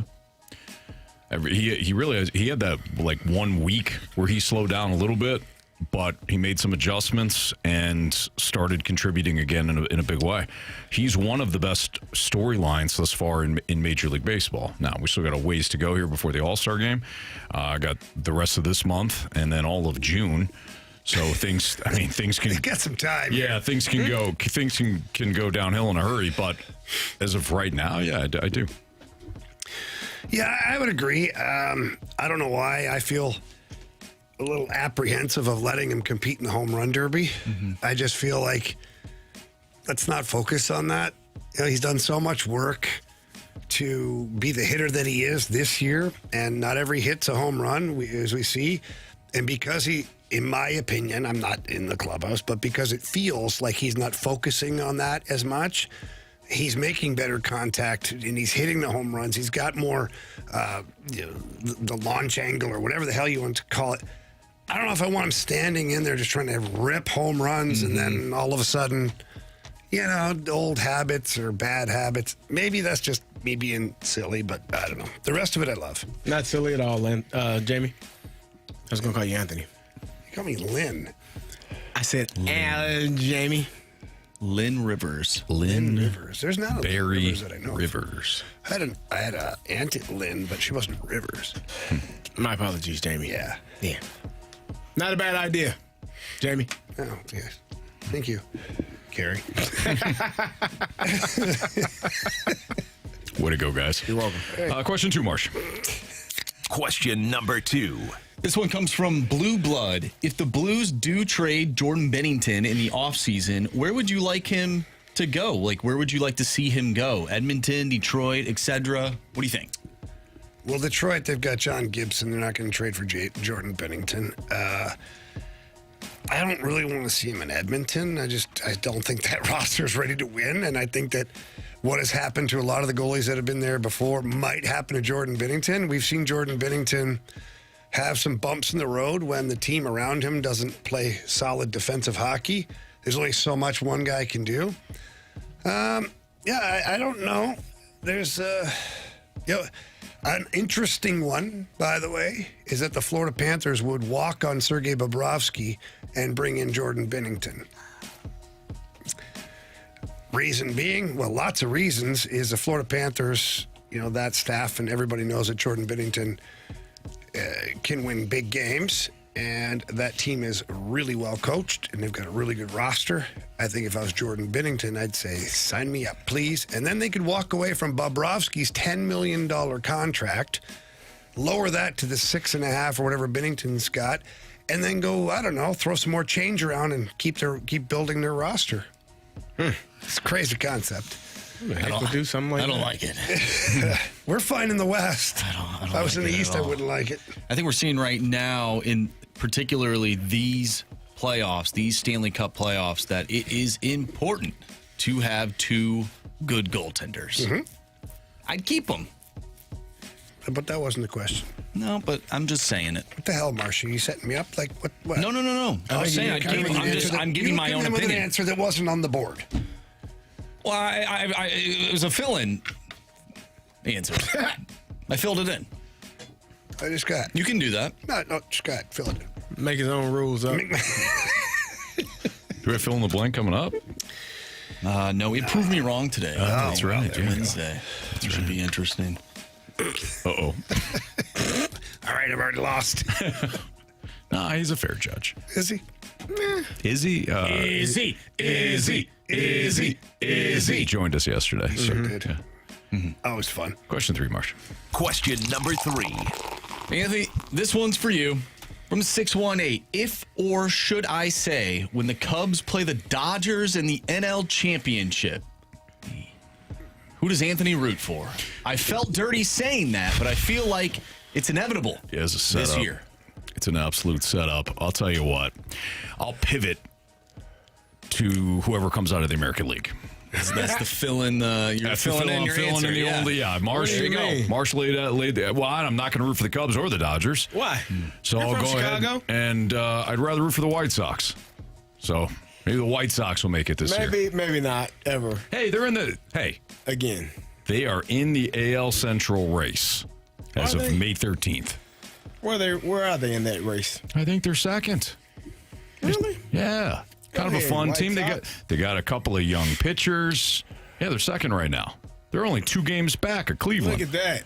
They're 3-game winning streak. occupying the third wild card spot. There you go. Now, Who they're would've under thunk it? 500, but Details, Marsh. They got a couple of young players that I've enjoyed watching this year. Murikama, of course, the star first baseman, a rising star first baseman, and one of their young pitchers has been outstanding too. I don't want to screw up his name. Noah Schultz. Noah Schultz has looked good. So, Fedman also plays for the White Sox, so you know they're good. You're a fan? You're a fan? I'm a fan when he's on the White Sox. Anthony, I'm curious It's because a spot, man. you're from Chicago, along with many Allegedly. other places. Yeah. Yeah. But let's just say you were born in Chicago and you lived there for your childhood. Yeah. How does one choose between the Cubs and the White Sox? Typically South your side, parents. north side. Typically your parents. So, and this is Depends how where you were raised. I went sideways because my parents, being Yeah. from New York, Yeah. were neither Cubs nor White Sox fans. Okay. So why'd you end up being because you're closer, if I'm not mistaken, to the north side, correct, than the south side, or is it It's kind of? we're southwest. Southwest, okay. Yeah, so So, you could okay. go. Yeah, you could go either way. All right. Like I had buddies that were Cubs and Cubs fans and White Sox fans. Not both, but I was gonna say those they allowed to guys. be buddies? I had buddies that were Cubs fans. Period. Are they I allowed to had do it other that friends that I was were gonna say White Sox fans. they didn't make it if they were fans of both. You got to choose a side. But do you have to though? Like they're in it's different friendly. leagues, right? Yeah. Like is it that big of a crime to I think be it a is. fan of both? I think it so, is. In yes. Chicago, Your I got- family disowns yeah. you and your friends can't stand Same you. thing for New York, Yeah. right?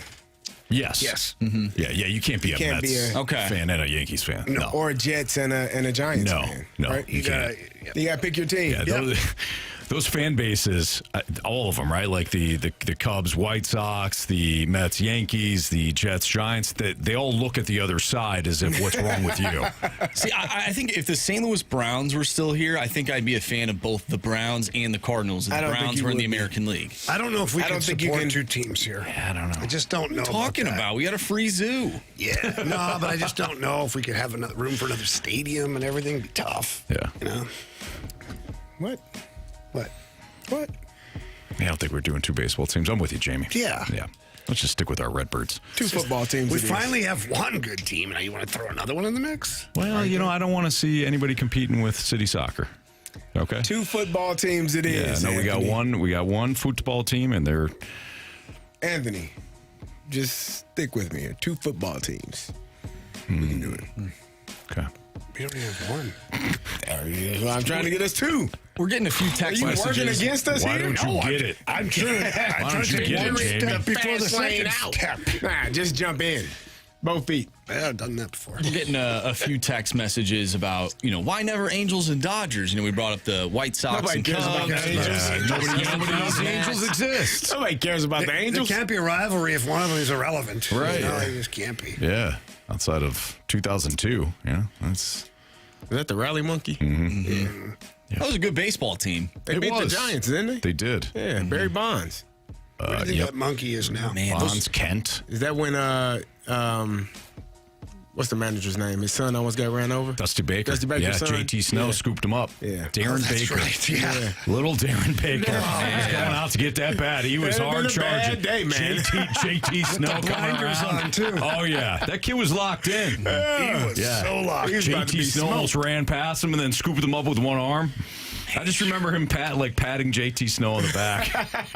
Little guy. Thank you, sir. those Giants should have won. They should have won that World Series. They should have. But they blew it in Game 6, if I'm not mistaken. Dusty Baker. No, they did. Russ Ortiz was pitching a gem, and Dusty Baker went out and went to his bullpen. Little too early. I mean, Russ Ortiz was dealing.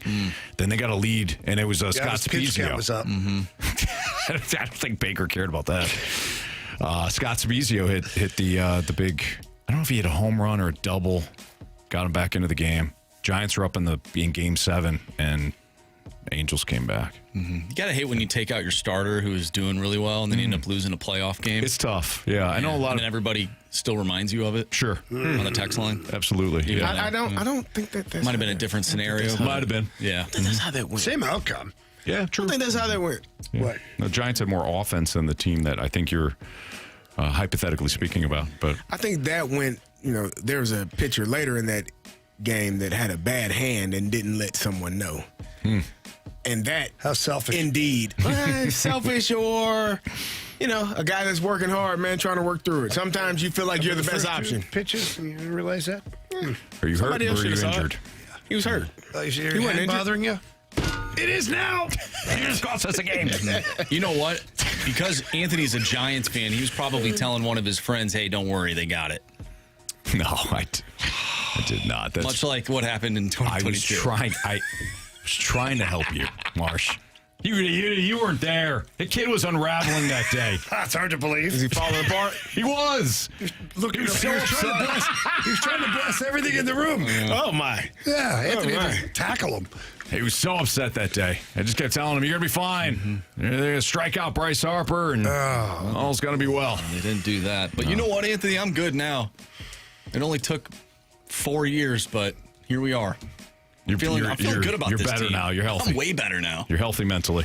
All right, Sports Six Pack Part 2 is coming up next. Keep those questions rolling into the Air Comfort Service text line, 314-399-9646. Part 2 of the Sixer next.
It's time for the Fast Lane to answer your sports questions. I want to ask you a bunch of questions, and I want to have them answered immediately. Asking me all these weird questions. Answer the question. Answer the question. Answer me! Refreshed by Urban Chestnut. Urban Chestnut Swickle Light Premium Light Beer.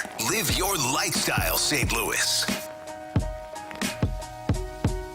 Andrew Marsh, Carey Davis, Jamie Rivers, Anthony Stalter. It's the Fast Lane on 101 ESPN. Part 2 of the Sports Six-Pack is now 314-399-9646 is the Air Comfort Service text line. It's sick. You guys sharing family photos? Yeah, you all right? Well, Adam Schefter. Oh God. Adam Schefter just posted season 3 of The Quarterback coming to Netflix in July. And he has the 4 quarterbacks, the pictures of 4 of the quarterbacks that are on there: Jaden Daniels, Baker Mayfield, Cam Ward. I can't even make this up. Joe Flacco. Let's go, baby. Joe Flacco. All right. Let's go. Flacco. Joe Flacco's funny. I'm actually excited to watch that. I got to make sure this is not this is the real Adam Is it Schefter. really Adam Schefter? Yeah. Or is it Chef Daddy 971? I don't know, man. So who was it? Joe Flacco, Baker Mayfield, Cam Ward, and Jaden Daniels. Okay. Kirk O'Chains wasn't available this time? Oh, he's at the Vegas Golden Knights game, Anthony. He's out there winning games, baby. Yeah. Let's Too busy go, sounding the Flacco. horn. He's... Yeah. He's a winner, Anthony. Anytime he's in the building, his team wins. Yeah, it's legit. Let's It go. is legit, man. All right, let's go with question 4. Please, Marsh. Question number 4. All right, we get a text from Low Life Dad. Guys, what if instead of jury duty, everyone had to do a week of substitute teaching? I think this could be the start of fixing our society. How do you think you would do as a substitute teacher? It's a bad idea. I will tell you why. Everyone is not built nor has the patience to deal with children. The people that deal with these kids, some people call them teachers, but we should really call them saints, because those people do a fantastic job of leading our children day after day. Do you want to say it, Jamie, or me? Yeah, you got it. Vote for Davis. Yep. Vote Davis, folks. If I ever, let me tell you something. If I ever run for anything, the teachers are who I'm. That's what I'm going after, because those Why would people. you go after them? Not go after them, but I'm gonna go after their vote, because they are the lifeblood of our country. You know, these kids can't have. They don't read well. They can't. They're not free thinkers. They don't do things on that. But these teachers get up every day, 5 a.m., 6 a.m., and get to work. And sit in the classroom with your kids, my kids, 8 to 10 hours a day. Sometimes they stay after because your kids, my kids, didn't do their damn homework. Didn't turn in an assignment. Can I stay after and do some extra credit, please? Sure. I used to ask for that. Sure you can. And then I'll send stay them here Karen. with you. And I won't go home to my own kids to be with your kids for an extra hour or 2. Yeah. Even though I've been here all day. And you've had, 3 to 4 weeks to do this damn assignment. Yeah. You chose not to. So basically everything you said has nothing to do with the question. No, the question is, I don't think everybody is equipped to do to be a substitute teacher. The Yes, it question was. What would you Nobody. teach? You shouldn't. There's one example of one guy who became a substitute teacher. Called it. He was temping, actually. And he turned that class into a rock band. Yeah. Now, I don't know if he was a special qualified, guy. but he ended up doing a pretty good also job. Another guy that I saw Taught Latin multiple times. in a documentary who showed up and he believed he was going to class, but then one kid chirped him, and so he took over the class like he was a substitute teacher and taught class for several weeks. And it was just a big lie. Turns out he ended up being an airline pilot, too. Amongst other He did a lot of things. He was a doctor. he was a doctor. Yeah. Passed the bar. He passed the bar. Without going to law school. He was pretty amazing, this individual. Yeah, Some would now- call him a genius. Now he works with the FBI. Yeah, man. Yeah, I met him. Kind of forced into that work. I think it was the Flash at one point too. Barry Allen. He does a lot. I mean, he's kind of forced into that work. Carey ruined that question. Nah, I'm telling you, man, you don't want to be a teacher, man. These teachers work too hard. And you don't want everybody teaching your kids. Those people are saints, man. I'm telling you. I sat in that building with them people every day. I told you, man, I the things I saw with my own two eyes. Man, listen.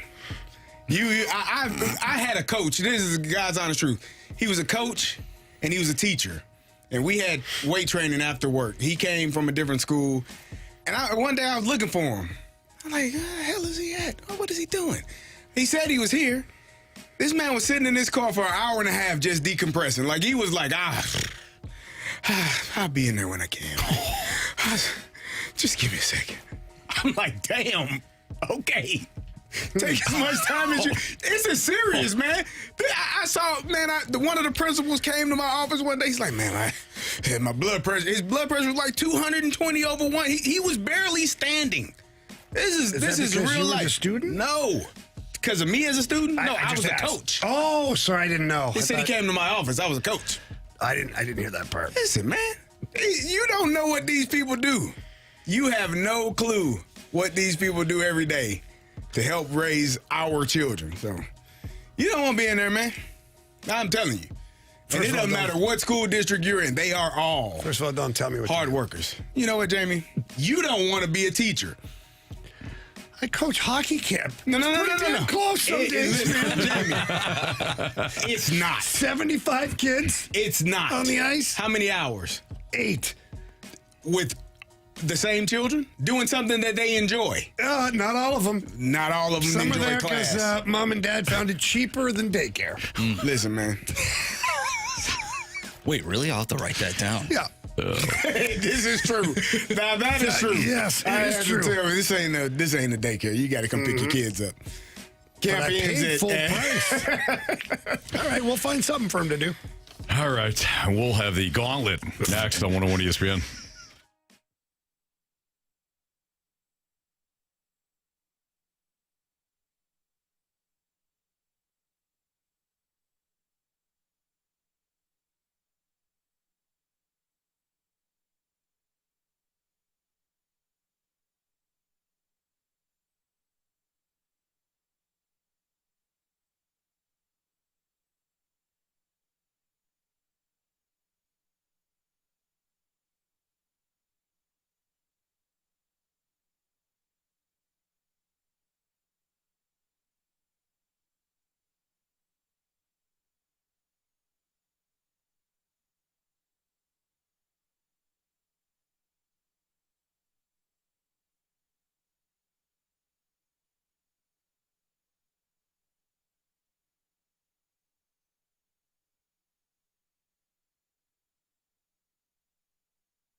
4 categories, 1 challenger. Can you survive the Gauntlet? Brought to you by Blue Note Roofing. Roofing, siding, and gutters. Visit BlueNoteRoofingSTL.com for a free inspection. 4:03, your time check brought to you by Clarkson Jewelers, an officially licensed Rolex jeweler.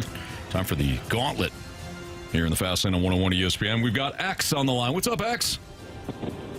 Hey, guys. How's it going? Doing great. Appreciate you joining us. Thank you for listening. Would you like to take on Marsh, Carey, Jamie, or me in round 1 of the Gauntlet today? You know what? Since I got the call from him, I'll take on Marsh today. Oh, I like that. All right. I like that a lot. Marshy. It has been a minute. Yeah. All right. So before we kick Marsh out, go ahead and tell Marsh to spin that wheel. Marsh, spin that wheel. All right, Marsh. Get the hell out of here, man. Just heading to the cone of silence. X, is there a category you're hoping for? Definitely hoping for football. Think I got a puncher's chance in everything else except for hockey. Okay. All right. I can't see the wheel. I can. It ain't hockey. It ain't hockey. Okay. Random. Ooh, how do you feel about random, X? Ooh. We'll see. Okay. All right, you're going to get 4 random questions. Each one is worth 2 points unless you ask for the options. If you ask for the options, those questions become worth 1 point. Are you ready? Yes, sir. All right, here we go. Question 1. The America's Cup is set to start in July of 2027. Where will sailing's marquee regatta take place? We only need the country, please. I'll definitely take the options on this one. All right. Italy, Myanmar, and Greece. Italy, Myanmar, or Greece? I'll go Myanmar, final answer. All right. Question 2. Identify the composer of the Phantom of the Opera.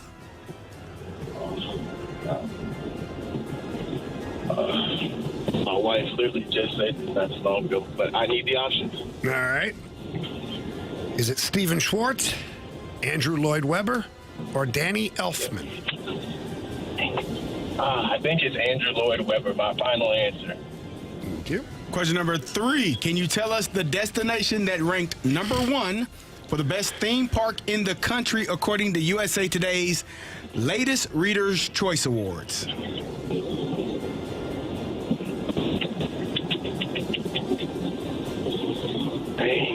I'm going to take a guess on this one. 2 of them rolling through my head, but man, I'll go ahead and say Universal Studios, final answer. All right. X, last question. This best-selling travel memoir by Elizabeth Gilbert celebrated its 20th anniversary in February. So what is this best-selling travel memoir by Elizabeth Gilbert?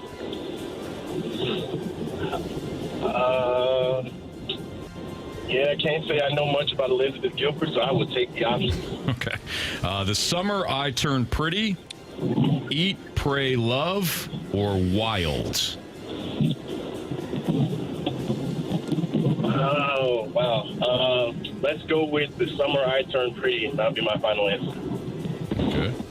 All right, let's get back. Let's get Marsh back in from the cone of silence. How you feeling, X? I'm not feeling too great, but we'll see how Marsh does. Okay. Marsh is heading back in. She's sauntering back in with head to toe decked out in Cardinals gear. He's so back, baby. He's ready to rock. All right, Marsh, how was the cone of silence? Very silent, very silent. Nobody around. All right. I've noticed that being a trend. Yeah, a little bit. Yeah. I texted Mike Ryder today. I said, "Will I ever see you again?" And he said, "Tomorrow." He went, "Who dis?" New number. Who dis? All right, Marsh, your category today is random. Lovely. Pack of lunch, man. Back at lunch. Question 1. The America's Cup is set to start in July of 2027. Where will sailing's marquee regatta take place? We only need the country, please. Options. Italy, Myanmar, or Greece?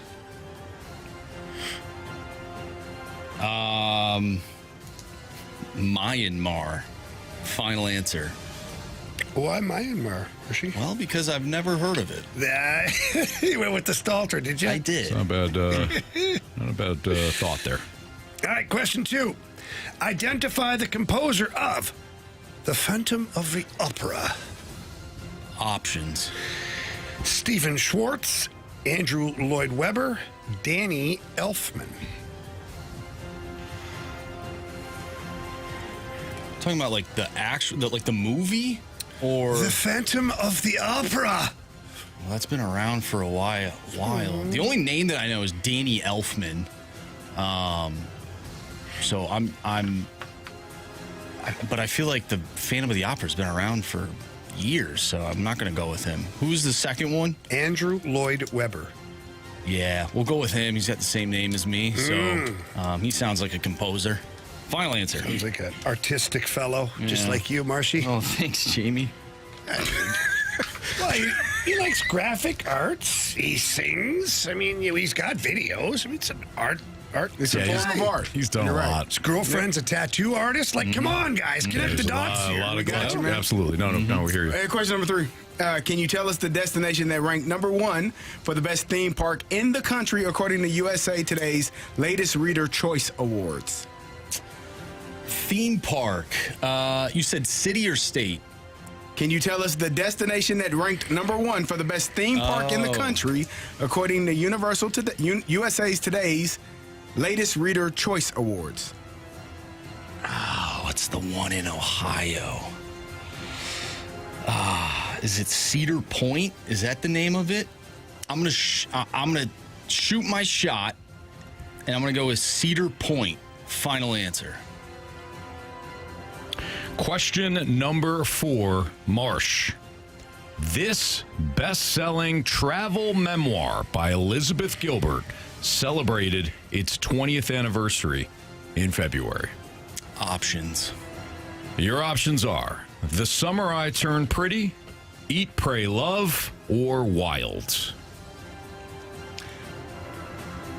I think this is a show.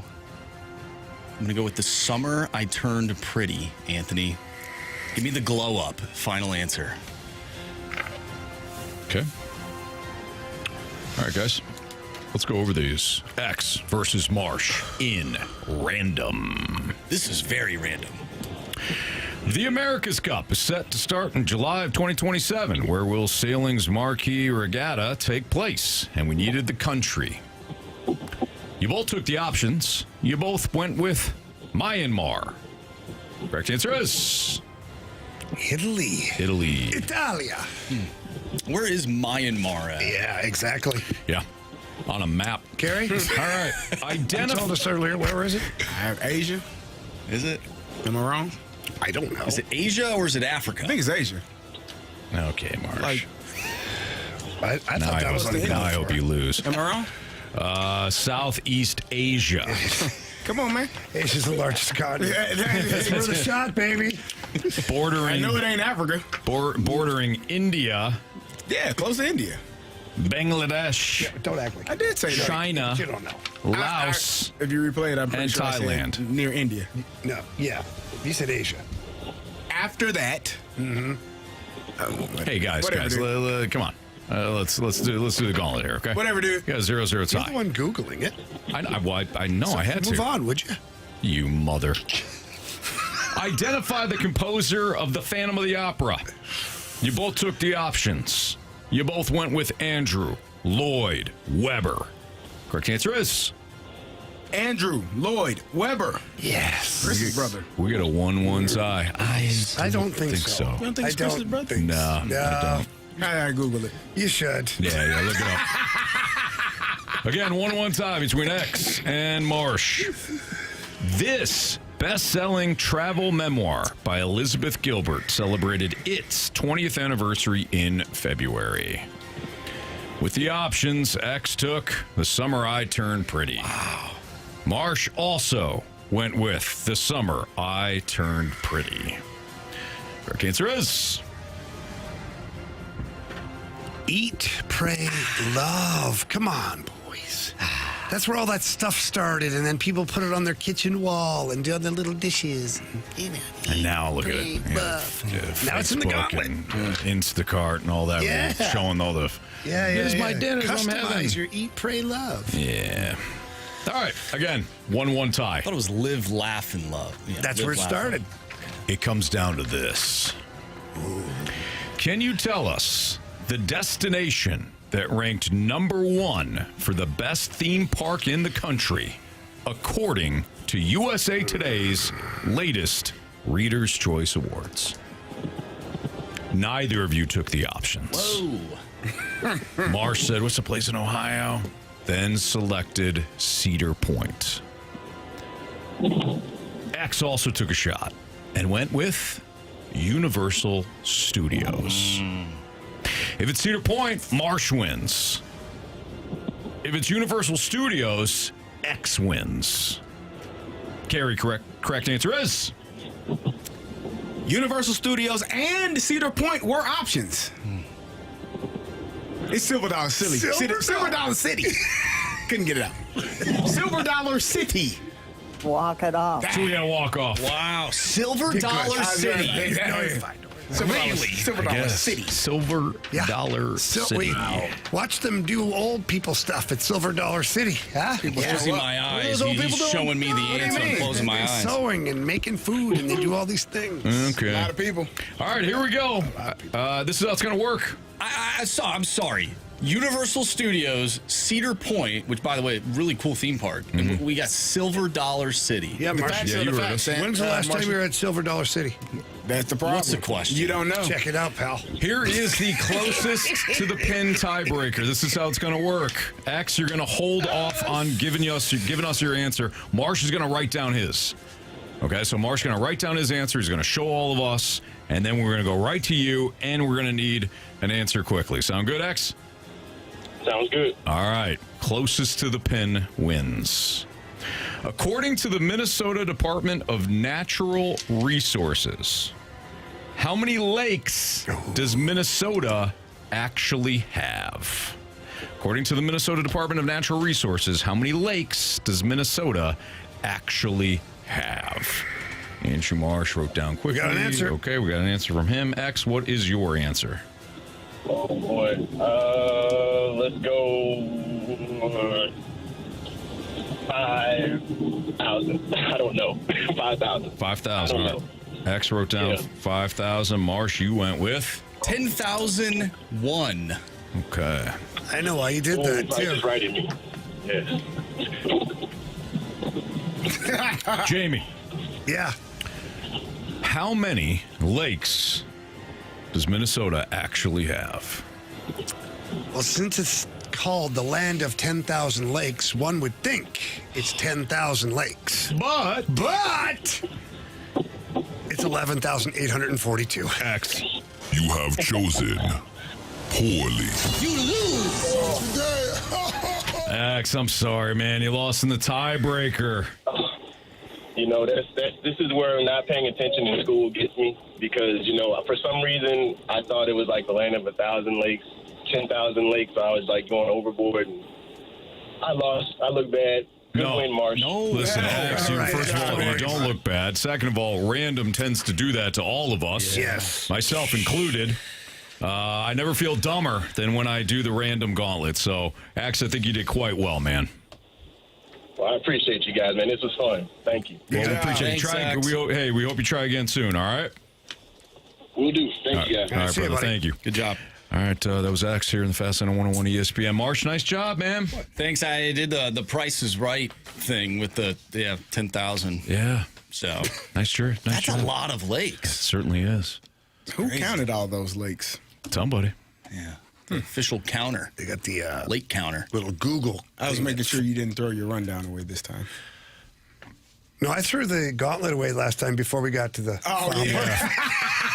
Before you even read it off. Like, both get tested, we're done here. Yep, done. Oh, I need that. Jamie's like, I read my questions. Yep. We out. And my guy, check the video. Yep.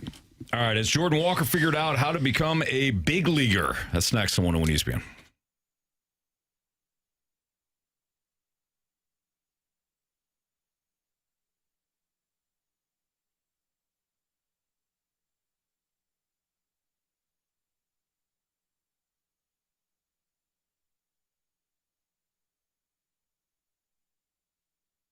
Hey, if your windows are drafty, foggy, or just plain hard to open, your home is trying to tell you something. It might be time to replace those windows, and I have the perfect company for you. In fact, it's the right remodeling company. It's Mosby Building Arts.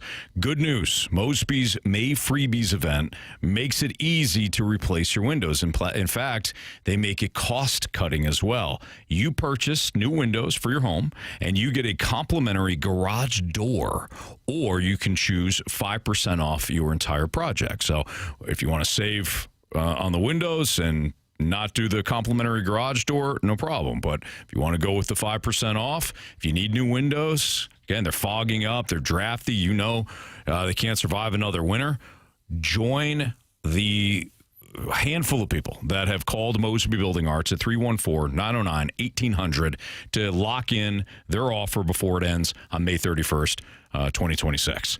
It's simple. It's a great way to boost comfort and curb appeal at the same time. If you do choose to go with the complimentary garage door, and all you have to do is visit callmosby.com or call 314-909-1800, and you can take advantage of an incredible deal with a company that is the only company right now that we're trusting to even be in our house to do any sort of remodels. They are incredible, and they are Mosby Building Arts, the right remodeling company.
The big leagues is so different than AAA, and to have to adjust at the highest level is a tough ask. But this offseason has been different. He's maturing in how he's communicating, which I think is the key to all of this. Like when you're able to be comfortable enough to say, I don't like that. That doesn't feel comfortable.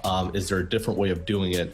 Then you're getting somewhere. Because I think at times, and I said this while we were at winter meetings, at times I think he's made adjustments for the sake of remaining coachable or trying to please. But I think you get to a better spot when you have the ability to say, man, that doesn't feel good. Is there a different way of doing this? And we're there now. He's communicating well with our coaching staff. He's down in Jupiter working really hard. And I'd bet on him having a positive year, man. So that was Ollie Marmol back when Carey and you, Jamie, interviewed him back in December. So that was from, again, December. You guys had a conversation with Ollie Marmol, and he was talking about Jordan Walker. Fast forward to now, and let's take a listen to the two different audio pieces. You just heard the one from the offseason, and then one from now, and this is from the MLB Network on Walker's success, and this is Ollie again. People ask me, man, what's going on with Jordan Walker? Is it real? Yeah, it's real because there's a real process to him now. When you look at the swing, there are some mechanical changes as far as his load and his hands coming down and pulling down and staying connected with his back shoulder and his path being through the ball and not in and out of the zone or too steep where the ground ball rates through the roof. But another thing I'd point to, man, the level of preparation has been incredible. And this dates back to the last part of last year. Just him being in that video room, truly understanding, man, what are my strengths? What are my weaknesses? Who am I facing today? What are their strengths and weaknesses? How can I layer that on top of each other? How am I going to be attacked? And then truly understanding every arm in that bullpen so that when it's the 6th, 7th inning, I'm not surprised by anything. I understand how they're going to try to attack me. Where do they go for chase? How does that play into where I chase? And he has a next level of preparation when it comes to that part. So I think the combination of those two things is what's allowing for this success.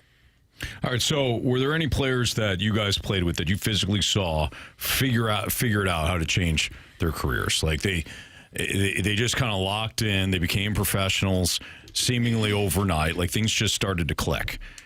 Because I know what happens as a parent where you're telling your kid something over and over and over and over again. You're like, this kid ain't going to ever learn this. Yeah. And I'm not even talking about sports. I'm just talking about, like, picking up the clothes off the floor. And you're just like, these kids are never going to figure it. And then all of a sudden you see him do it once and you're like, oh, they have been listening. Yeah.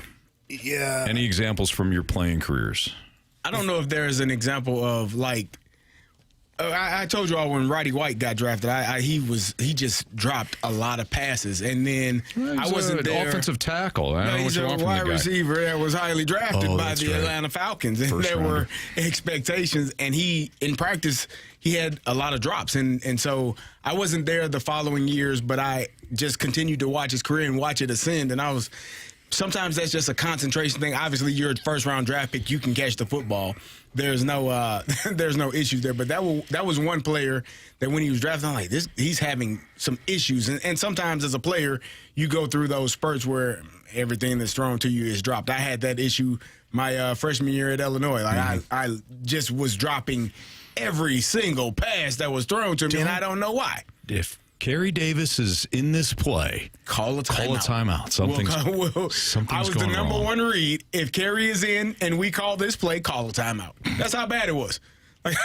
And I had no rebuttal. I'm like, yeah, you probably should. I can't catch anything. So that's one player that I watched. Just the physical finally matched up to what everyone thought it would be, and he had a great career in Atlanta. But that training camp specifically, he just had a lot of drops. In terms of like what Jordan Walker and kind of the maturation, I think every single player goes through learning how to be a pro, right? There are different things that as you get older and further along and make it to the highest level, some of the things you did in high school, in college, in minor leagues, and if you're in baseball, they don't play when you get to the highest level. Mm-hmm. Like you have to change your mindset, whether it's watching film. For me, learning how to watch film. People are like, you got to watch film. Oh, okay, cool. And you just sit there and the film is rolling and I don't know what I'm looking at. I watched film though. Did you? What do they like to do on third down? I don't know. I was watching film. How do you? What coverages are? I don't know. Did you watch it as a Did you?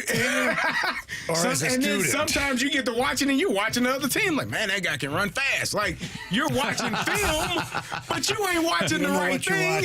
Yeah. So learning how to watch film. What are you looking for? You're watching for tendencies, and you're watching for what this opposing player likes to do. How does this player blitz versus this other player? How is he blitzing? And those are things in pass protection that you can learn. How are they playing different things in different schemes? So those are things that you can learn. And I think Jordan Walker learned how to watch film and learned how to take what he's seeing and implement it into the game day to day. Yeah, so let's not lose focus here of the obvious. Jordan Walker was a really high pick and a really serious prospect, right? Mm-hmm. So the thought was always that it would be this. Now, it didn't happen right away, and he's still a very young man. So let's not lose focus of that in particular, because one of the two guys I'm about to tell you about, you'd be like, well, yeah, but that guy was a high pick, you know. But it's all relevant to this conversation. So Joe Thornton in Boston got picked, I believe, top 3 or first overall.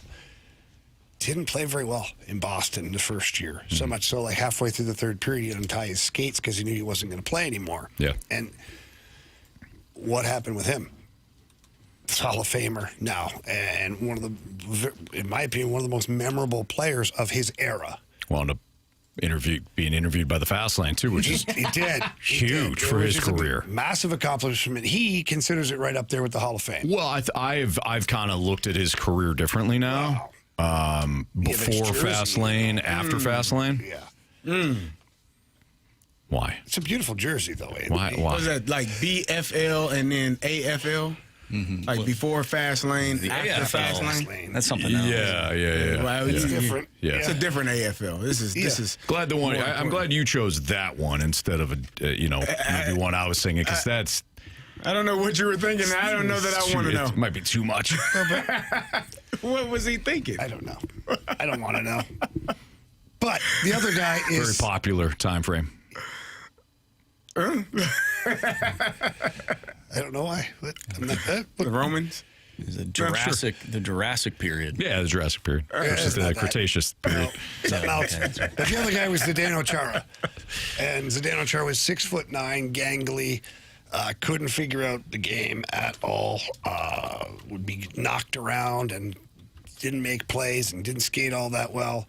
But then he just got to work, and that's all he ever did in his career is work, and he became a Hall of Famer. So, you can see, and he wasn't a first-round pick or anything like that. So, but yeah, you can see that the young athletes who can figure out how to get to work and how to watch film, how to read scouting reports, the right questions to ask about what players and what to look for, those guys tend to develop quicker. And again, I think sometimes we lose focus that Jordan Walker, we think he's 27, 28 years old because he's been around. He's the same age as J.J. Weatherholt. Mm-hmm. So let's not lose focus of what he truly is. Mm-hmm. And what he is now a breakout stud. And continues to hit in the middle of the order. That's the other thing, too. It's not like he's hitting 6th, 7th. He is sitting right in the middle of the order. Mm-hmm. The spot they wouldn't dare put him in before. Right. And you wouldn't want to, because you didn't want him to have all that pressure on his plate, nor did you want him to kill a potential rally. Do you, when you're in the majors or the NFL or the NHL, whatever sport it is, do you need to figure out how to become a pro before you figure out the mechanics of whatever you're trying to do, or are those two one and the same? I was going to. You guys can answer this question better than I can, but it's one and the same. I would think that as you become a pro, you understand what it takes to consistently perform at that level, and what sort of like skills and everything you need to have. I don't think you'd like. There's probably a lot of mature players. For me, it wasn't anything to do with skill. It was all between the ears. It was all learning how to watch video, how to dissect certain plays, how to, like the skill. I was blessed. I could skate, I could pass, I could shoot, I could hit, I could fight. I was like, let's go. Let's party. No big deal here. But can you do it at this level? Well, sure I can. We'll prove it. And I couldn't prove it. And I had to figure things out long term, which was, fine. When it comes to baseball, I think baseball is unique because when it comes to hitting, there's so many different things that go into it, and each player is so different than the player beside him with their swing, their stance, their mechanics, their whatever it is, their hand positioning, all of this stuff. So I think that probably takes a lot more time for those guys physically sometimes to come around. Agreed. It's a Fast Lane on 101 ESPN. Carey Davis, Jamie Rivers, Andrew Marsh. Dynamite dropping. Anthony Stalter. He looked at me like he needed an answer, and I just... And he delivered. There you go. I'm trying to hand the ball Nice off. job, Carey. Prove Me Wrong is coming up next. So if you got a Prove Me Wrong statement that you want either Carey, Jamie, or I to have to prove wrong in the eyes of the judge, Andrew Marsh, that then send that statement in to the Air Comfort Service text line at 314-399-9646. Prove Me Wrong is next.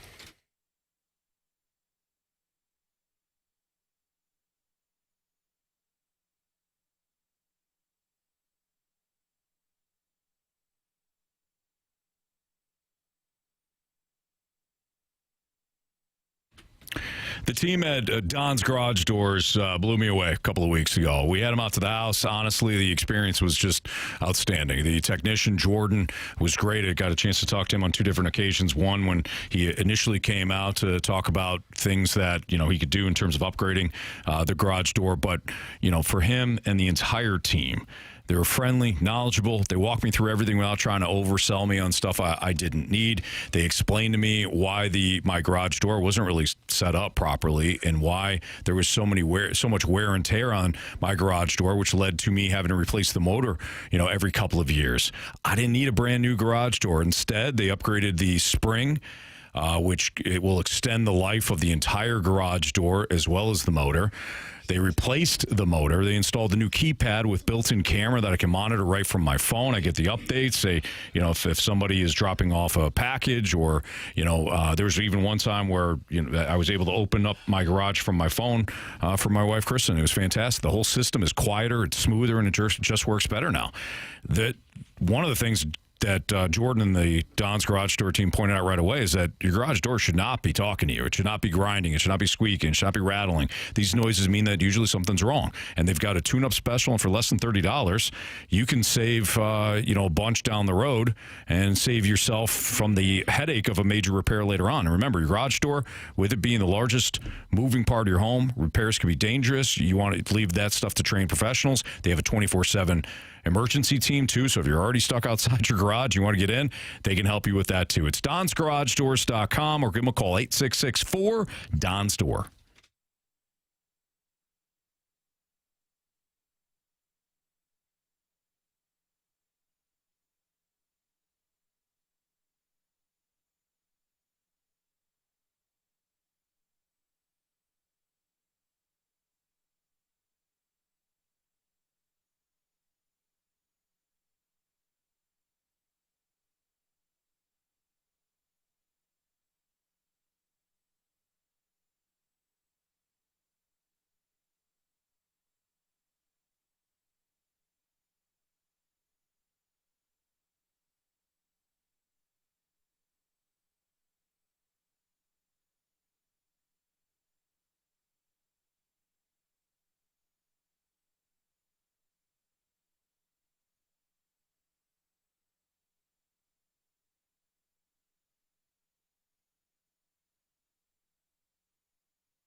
101 ESPN Sports Center.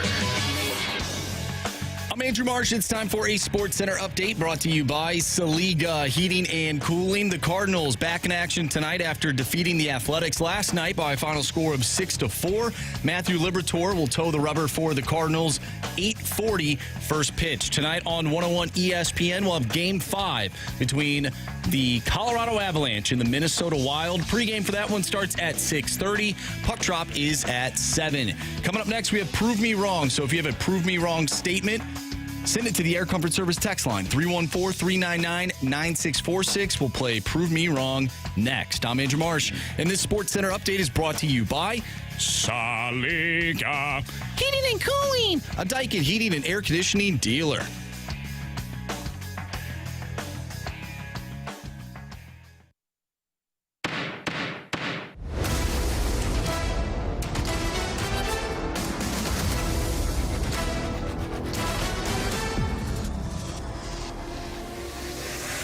Prove me wrong, kids.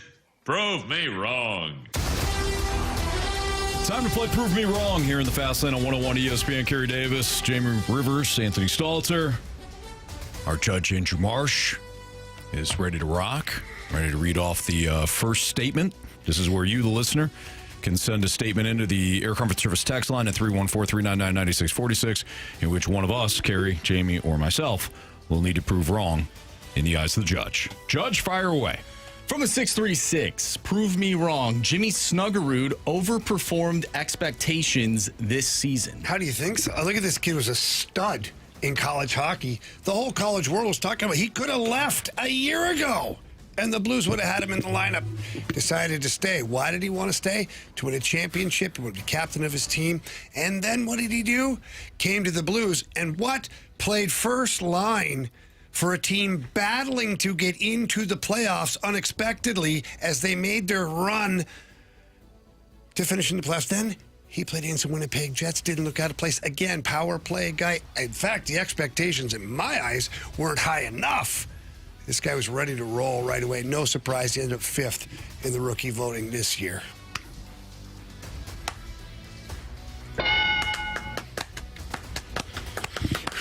Good job, Jamie. Nice job, Jamie. Thank you. Gooey on the text line probably doesn't like it, but it's fine. Gooey? Gooey should Gooey. continue to listen. We appreciate you. Find 3 more people that like listening as well. Please. All right, this one's a little bit longer, but we're going to roll with it. From the 636, Jordan Walker broke out great at his start. Ollie messed him up by sending him down to work on a home run swing. He could have worked on it in the batting cage with major league players instead of popping his bubble, embarrassing him, sending him down when he was doing everything right, hitting streak, etc. Prove me wrong. He could have done this 2 years ago. I mean, he could not have done this 2 years ago. He was unable to. And he was, sometimes as an athlete, you get in your head. I just spoke about it a little while ago. I caught 100-plus passes at Illinois, but for a 3-week span, I couldn't catch any. Couldn't catch them at all. And that wasn't a physical attribute. That was a mental block that I had. And I think Jordan Walker needed this time to reset, to refocus, to get back to doing the thing that he loved. Because what you don't forget is when you have success. And you get back to those moments and it starts to feel good. But sometimes, just like in life, Anthony, you get the highs and then you get the lows. And then you know what makes the highs that much better when you come out of that low period. You get from up under that rock, and you climb up, and you see the sunlight for the first time, and that's where Jordan Walker is at. He was under rocks. The last 2 years, he was beneath the ground, and he rose up. And he is here, seeing the sunlight for the first time, having success, doing a great job, but you don't get this moment without those moments. So, yeah, he needed it, and here we are now. Sun shall shine bright as it can be on that young man.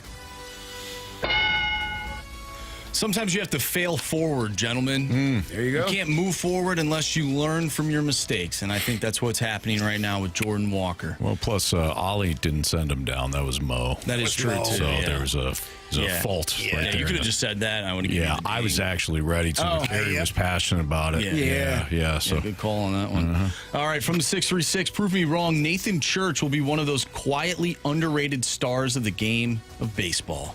Quietly a star? Nathan Church. Quietly a star. Okay, well, it's been an hour, first and foremost, here, Judge. I remember, Brad Thompson brought him up a little bit earlier, a gentleman by the name of Jeremy Hazelbaker, or as we called him for about a month, Jeremy Hazel-Raker. There's been many of players that come up and have a hot moment only to be sent down and never heard from again. So while Nathan Church is off to a good start, we just got done talking about Jordan Walker and how much struggles he had just because Major League Baseball is incredibly difficult. Jason Isringhausen yesterday talked about how a talented pitcher that pitched at the highest level of SEC ball, Liam Doyle, came up. And one of the things that he told us yesterday is that, hey, you can't just throw your fastball past everybody in Double-A, let alone at the Major League level. So I think we need to pump our brakes a little bit here. I think we're playing it pretty fast and loose with the word star, Judge. Now, if you would have said St. Louis Star. Might have been different. Okay. I might not have taken the case. Mm-hmm. Yeah. Understandably so. From the 618, prove me wrong. Retooling does not work. Retooling as an organization in any sport, Judge, just getting some clarification here. Yeah. Just says retooling does not work. Well, listen, every team that is smart retools on the fly. Exhibit A, the New England Patriots. They had to retool after their initial, couple of victories in the Super Bowl. I believe they decided to zig while everybody else zagged. The league was staying big. We have to stop the run. The Patriots said, why don't we spread everything out? We get our mismatches on the outside.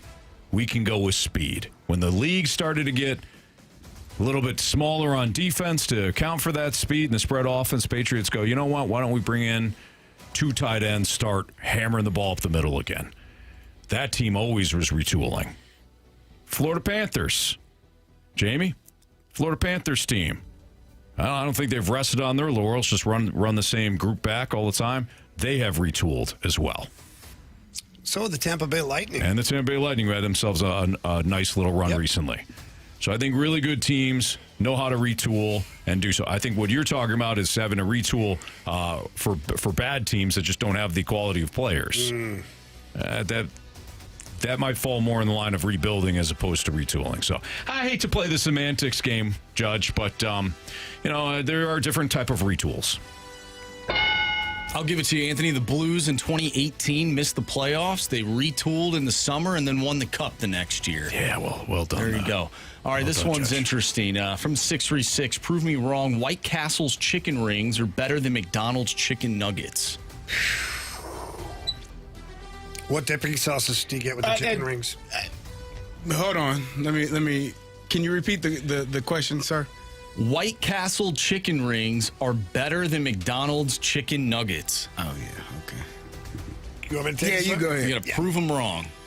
What dipping sauces do you get with the chicken rings? I've ordered those several different times at night, in the morning, in the afternoon, mostly late at night. And guess what? The illusion is that most people, that's what they do. They eat the White Castle chicken rings late at night. Do you really remember what it tastes like? No. Do you really have an idea? No. You just want it in my belly. Whereas the chicken nuggets, way more famous. It started out with like 2 or 3 sauces. I used to prefer the honey when I was a little kid growing up. Oh, the honey's great. Now, just a plethora of sauces. Those chicken nuggets, when they're deep fried to perfection the way they are, you're telling me how many times you had the nuggets in the middle of the afternoon? You have. And they're wonderful. You love them. The chicken rings, can't remember. Why? You know why. Because they're not memorable. And you couldn't remember. So are you really a great judge of the food at that point? Probably not. You talking to me? No. I'm talking to the people. Listeners. And you, Judge. You're supposed to be listening, jury. quite honestly. It's the jury. Really? This one's tough for me. I haven't had a White Castle in a long time. Exactly. Why is that, Marshy? Well, it exactly. gives me gas. There you go. Give me them chicken nuggets all day long. I'll do it because it gives me gas. Okay. Got the right judge this time. I do. What I used to eat White Castle chicken. Don't watch the anything chicken on the rings. internet about the chicken nuggets or how they're made. Chicken rings are That's why pretty I had to good. listen to it again. And I was like, no, I'm going to stay over here. There's only one chance. Yeah. It was the sauces and being too drunk to remember the chicken rings. I did like the Chicken rings are Szechuan good. sauce when that came out for McDonald's a couple of years ago. Chicken rings are really good, actually. I usually get a side of the cheese fries. I'd say, give me a side of the cheese, dip the chicken rings in the cheese. Wow. And I get to wake up, it's all over my shirt. They get a solid barbecue sauce, too. Yeah, it's good. Yeah. Anyways, verdict's a verdict. Yep. Verdict's in. Yeah, you guys did a good job today. Well, thank you. Marsh, thank you. Judge Andrew Marsh, thank you. I kind of like it White Castle now. Who doesn't? I'll just bite the bullet. Rachel, you're not coming over tonight. It's White Castle night. All right, does college football need a salary cap? That's next on 101 ESPN.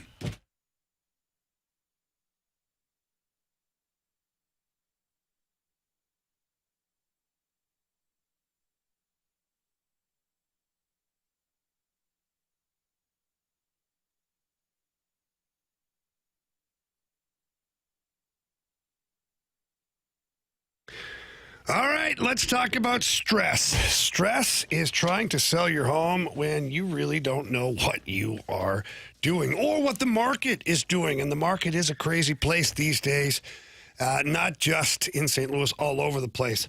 So why bother putting that stress on yourself or your significant other or your children? Call Gloria Lou with your home sold guaranteed realty. Gloria Lou knows exactly what's going on because she has been in the business for well over 20 years in the St. Louis area, St. Charles area, you name it, Gloria Lou has got you covered. So let her do all the hard work. Let her come in, take a look at your home, and she will find comparables in your area, and then she's going to list your home for the right price. Not the highest price, the right price, because you want to make the most money possible, but you want to sell your home quickly. Nothing more stressful than having your house on the market for an extended period of time. Trust me, I know. I've been there. That was before I met Gloria Lou.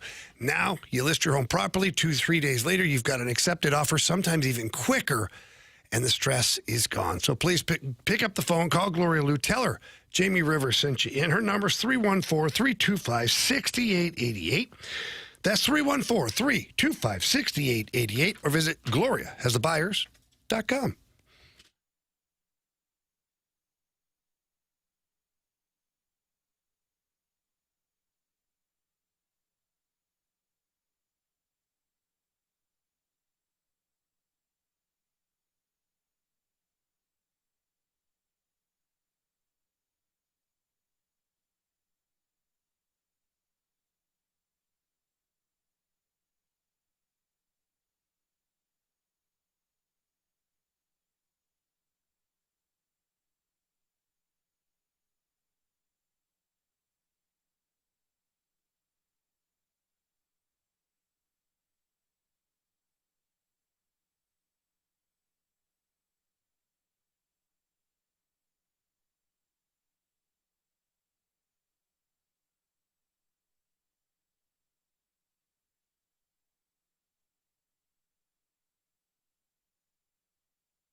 Fastlane on 101 ESPN. Does college football need a salary cap? And Carey, you were diving into this because there was one site on Twitter that had the breakdowns of how much money certain teams are paying for their roster. Yeah. For example, a team like Ohio State, I think, is spending about $3.4 billion on their roster. It's $43.5 million. Okay, well.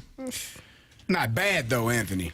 It's not bad at all. It's close. Then there are the University of Texas that is spending $47.8 million on their roster. But everybody must be spending that kind of money. Well, that's the thing. That's kind of the thing. Yeah. Because, do you want a top 10? Sure, you can do the top 10. All right, so the top 10. Coming number 10. Can we guess? Yeah, absolutely. Yeah. You want to guess? Well, I have it here, so I can't guess. Yeah, so Jamie, Marsh, have you seen the list? The list. The list for college football. Top 10 most expensive rosters in college football. I'm going to be honest, I forgot already. Okay, so Jamie and Marsh. I'll be a part of it. So can you name the 10? Texas, we've already known top of the food chain, right? Yep, you got one. Yeah. And second, Ohio State? You got Ohio State's number 3. So Okay. you got number 1 and number 3. Alabama? Alabama is number 8. Okay. Georgia is number not on here. Wow. Not on this list. Sorry for ruining. Yeah, you had a nice little streak going. Oregon. Oregon is number 5. Okay. So you got number 3, Ohio State. You got number 1, Texas. You got number 5, Oregon, and Alabama at number 8. You flat out missed. Marsh, with your selection of whoever you said, Georgia. Michigan. No. Okay. Let's see here. What about Penn State? Yeah, Penn State. You got the Pagulas there. No. No. Okay. Oh, wow. Okay. Who am I missing out on? Texas Tech?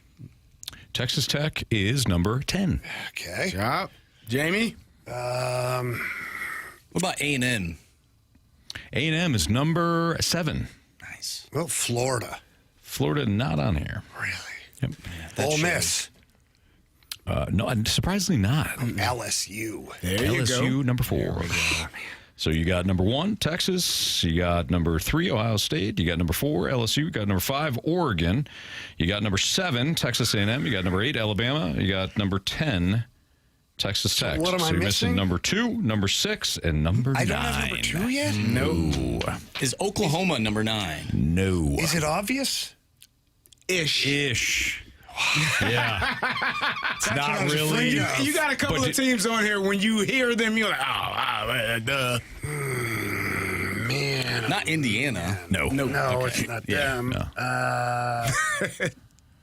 Are they? Is it a Big Ten team? So one is or is it an SEC? we can't play. There's one. Yeah. Number 6 is Notre Dame. They don't have a conference. There you go. Yeah. Big Ten in college hockey. So number 2 though. Number 2. I'll tell you what. You are missing an SEC school. How about that? We can't give you the other school because I feel Mizzou? like no. I was going to say. All right, I give up. Well, hang on a second.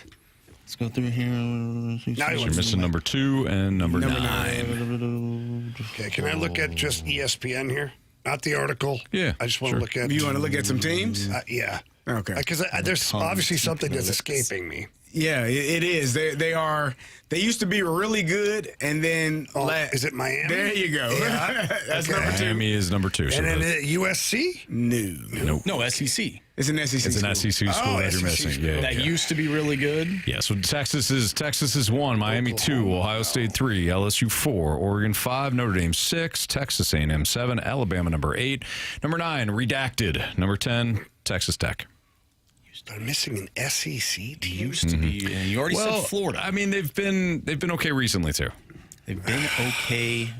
They were really good when you and I were kids. Yeah. They had a run. Yeah. And then they had another run in high school. The best player to ever play the game went there. What'd you say? The best player to ever play Jackson? the game of football. From the quarterback position. Think about the way Carey's saying it. Oh. It's coming from Tennessee. There you go. Yes. Tennessee. Peyton Manning. Yes.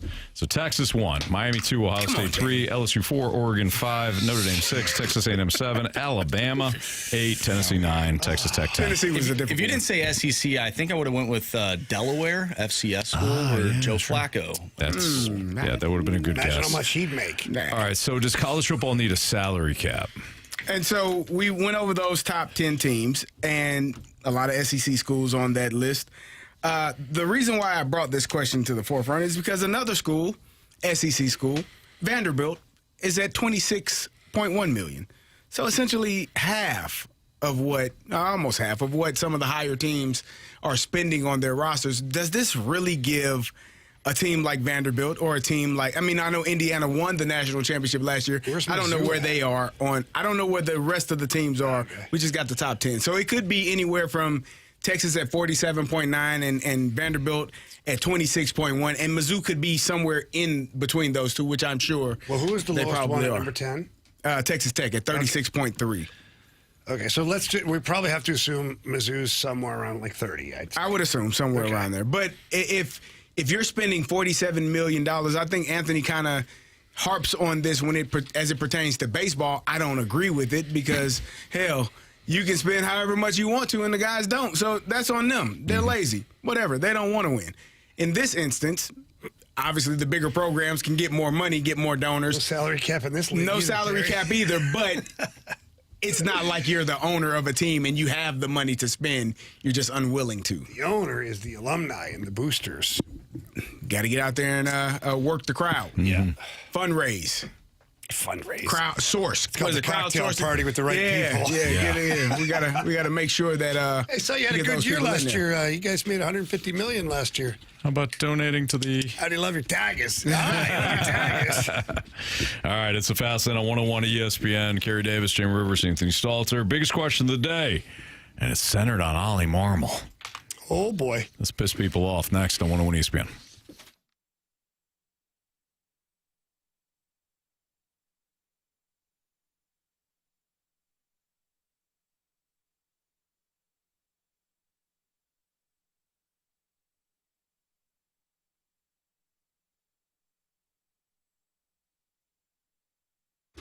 Jamie, you and I saw Stewie a couple of days ago, and he's got this great program going on in which if, with some tensions, rising in the Middle East and things like that, rates might be climbing. But people are terrified of the rates climbing, too. So you got a guy like Stewie that just developed a new program that, when it comes to saving over the course of a new loan or a refi, he's got you set up. In fact, he's got this 1% program that you're going to need to call him and ask him about. Yeah. Because, again, you can save a ton of money over the course of your loan. So 314-324-4440 is his number. The best part about it is once the rates change, you can always refinance your loan with Stewie. You can use the bagel loan, zero, right? Just like a bagel, zero costs you zero. And that's what Stewie's doing to help people out right now, especially people who are looking to purchase a home that might be nervous about the interest rates. Don't be nervous. Just call our guy Stewie. 314-324-4440. Call him, text him day, night. But tell him Jamie and Anthony sent you in. Let him know that. He loves hearing that stuff. And if you can't remember any of that, Anthony, what can you do? You can always Google the bagel loan. NMLS number 226715.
Now, Fastlane's biggest question of the day, presented by Banner Construction, the experts in James Hardy siding.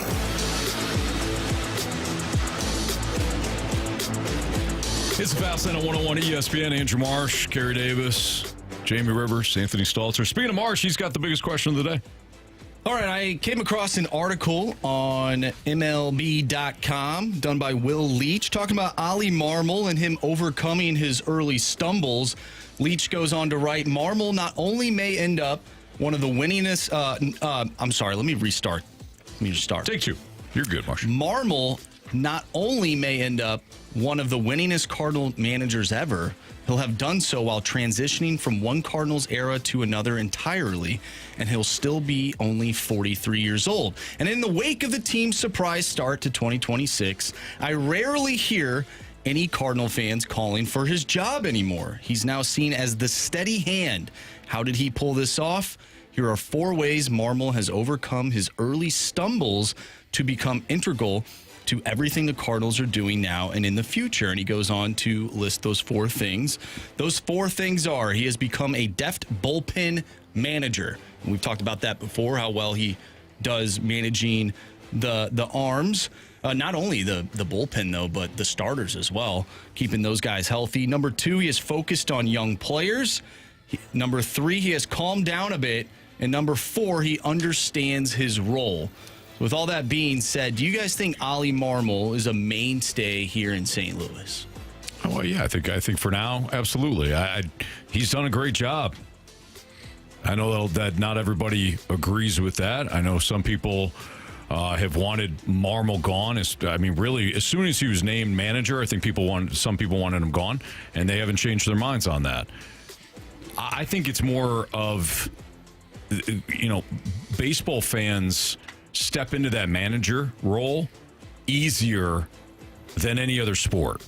Like, you don't see a lot of hockey fans putting themselves behind the bench during hockey games. It's moving so fast. Well, there's glasses. The line change, with all the line changes and the some of the intricacies of the game, they don't necessarily know about, so they rarely put themselves in position. Outside of maybe some hey, I would go with this line or that line. When the game starts, there's not a lot of second guessing when it comes to hockey managers. Football, a little different, especially when it comes to offensive coordinators. Why is he doing this? Why is he doing that? But ultimately, baseball fans always replace a manager.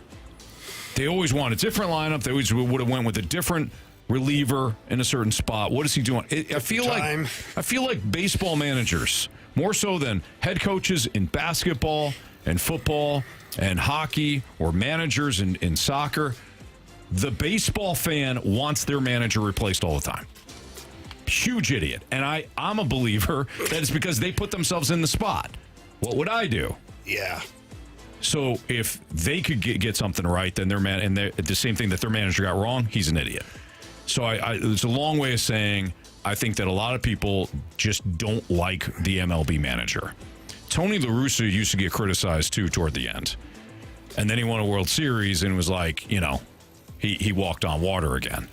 But when it came to that season, that 2011 season, there was a lot of chatter that the game had passed Tony by. He needs to get out. What is he doing? This, that, and the other thing. Won a World Series.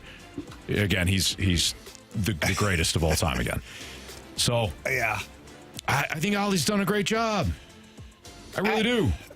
The can't be perfect over 162 games. I'm sorry. Well, I think a lot of this is we assumed that he was a bad manager because he had a bad roster. And if I don't give you players that are capable of playing at a high enough level or competing, I don't think that makes you a bad manager. If anything, I think it says more about you because you're still trying to find ways or trying to stay competitive despite not having the talent. I've said this time and time again. I heard it once, and it made a lot of sense to me. It's about the Jimmies and Joes, not the X's and O's. Mm-hmm. Yeah, I don't give a damn what game plan you put together. If you don't got them guys, you ain't going to win. So he has now had the ability to have players that are playing at the level that is allowing them to win. And now, lo and behold, he's actually a good manager. Well, so is he's a terrible manager because the guys stunk? Like we were talking about Vitello yesterday with the Giants. If your best players ain't hitting, he's a new manager. He doesn't know. Get him out of there. Okay, cool.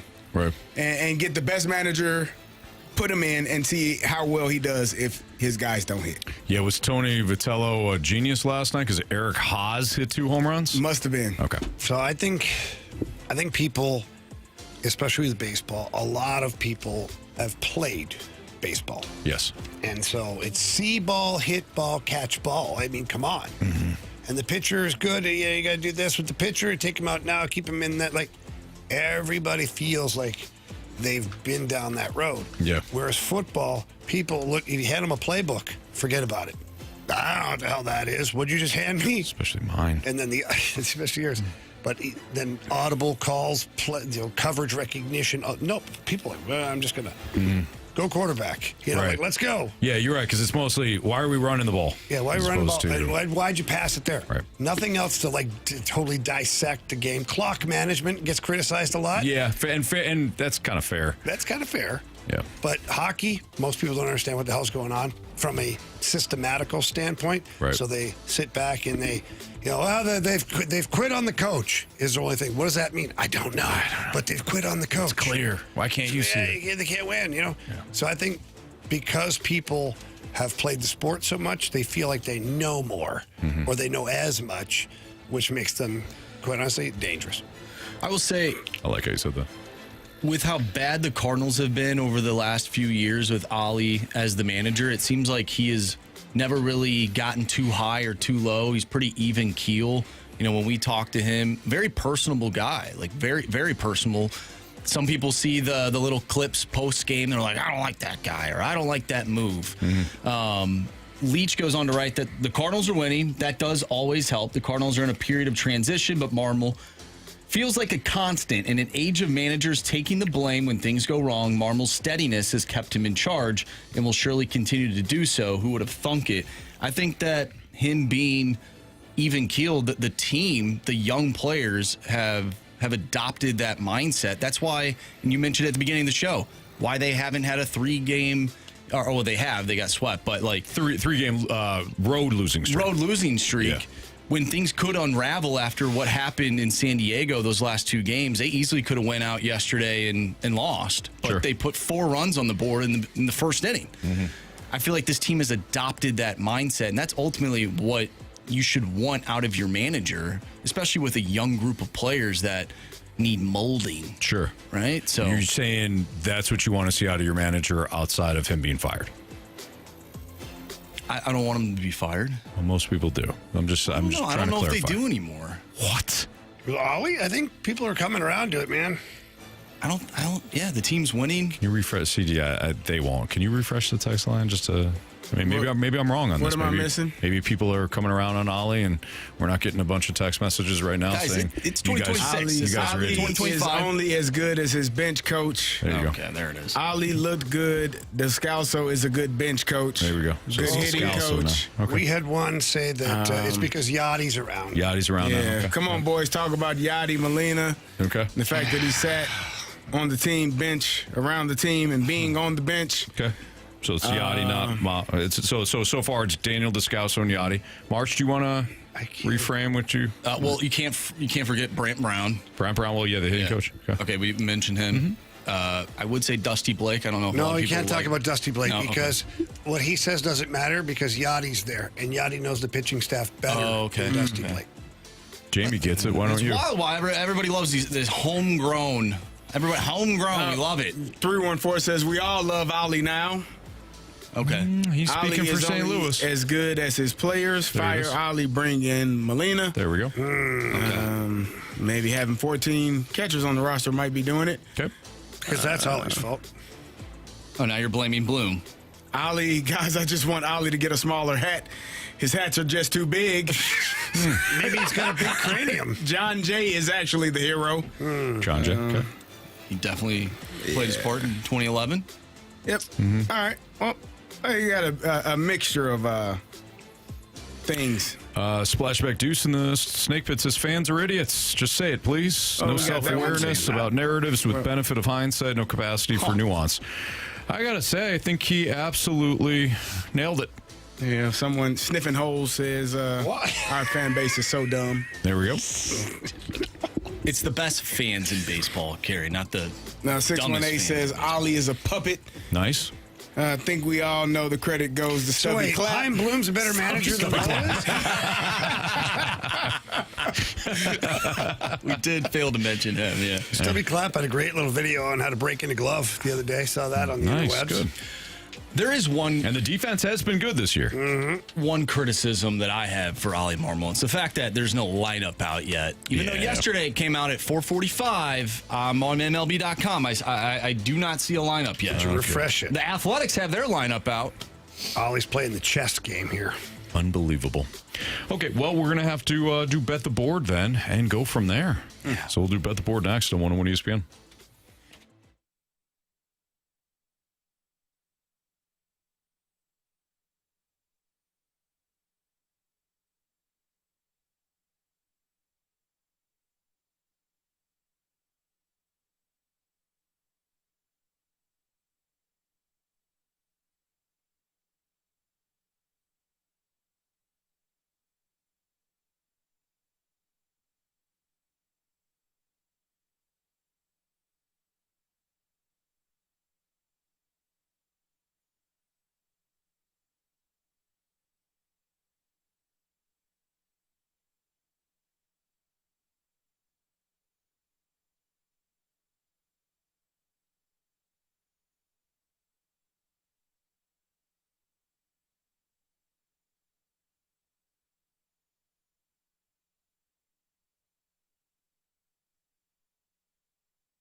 Time to play Bet the Board here in the Fast Lane on 101 ESPN. Andrew Marsh, Kerry Davis, and Jamie Rivers. I'm Anthony Stalter. Marsh, what are our latest standings? All right. Anthony, you have 5 points. Carey has 5 points. I have 5 points. Jamie has 2. Man. Tough month. I will take Ozzie Albies 1.5 hits, runs, RBI. Against Shota Imanyaga? Mm-hmm. Man. I think he's going to do it. I think he's going to do it. Thank you. Mm-hmm. I don't know. Okay. I appreciate it. Of course. Marsh, you, me, you. You, me? You can go, Anthony. All right. Can I have the Colorado Avalanche over 3.5 goals tonight at -140? Is that what you were asking me earlier? Yeah. You piece of snot. I didn't ask you earlier. You know what? Every time Anthony asks me about hockey, I think he cares about hockey. And then that night at Bet the Board, he reverse engineers it right into my face. What? You did. No. You're like, what do you think? 5, 6, 7 goals tonight? I think like 4. Well, it was like 3-2-4 with the empty net. No, I said I think 4-1, probably a good score. Yeah. I'll take the Avalanche over 3.5 goals. You, Jamie, I was sharing with you my hockey passion. I said to you, gotta watch him, Jamie. I think the Avalanche It comes with baggage, everything. Hey, I said, I think the Avalanche hang 7 on the Wild tonight. And then you came back. You threw an outrageous number on purpose. And then you came back. I did. Because and he said, wanted my real opinion. Won't be 7. Because he knows what he said was crazy. So I said, no. Oh, no, well, what do you think then? Well, what do you think then, Jamie? Yeah, I'm like, yeah. Well, what's your call? 3. 3, then the empty netter? Nope. Oh, man. 3. 3-1 game now, I'm predicting. Nah. No, you're not. Scumbag. You're going to give me 4-1. That's why I took the Avalanche over 3.5 goals. Marsh, what do you got? So the Miz and Michael King are facing off against one another tonight. Brewers and Padres. I'm going to have both of them combined to throw 14-plus strikeouts. Nice. So both of them combined. And that number plus odds tonight at plus 101. Good number. ESPN. Give me the over in the first period, because the damn Avalanche are going to score some goals tonight. -140. Son of a... Nice. All right, well, we can't play Beat the Streak because Ollie's a bum. Refuses. I mean, absolutely refuses.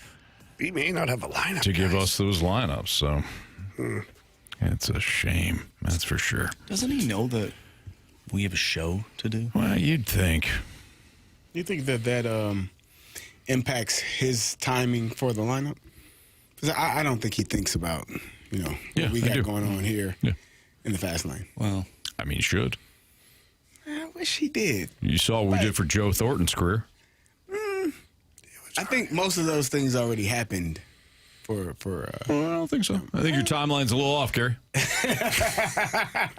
ACC supports a 24-team college football playoff model that gives hope to all teams. Bet they do. Shocking that the ACC, which barely got a team in this time, says, you know what? Why don't we expand this mother? Makes sense. Why don't we go ahead and expand this thing? Give more teams a shot. Really show what they can do. Yeah, I'm sure that's what they were.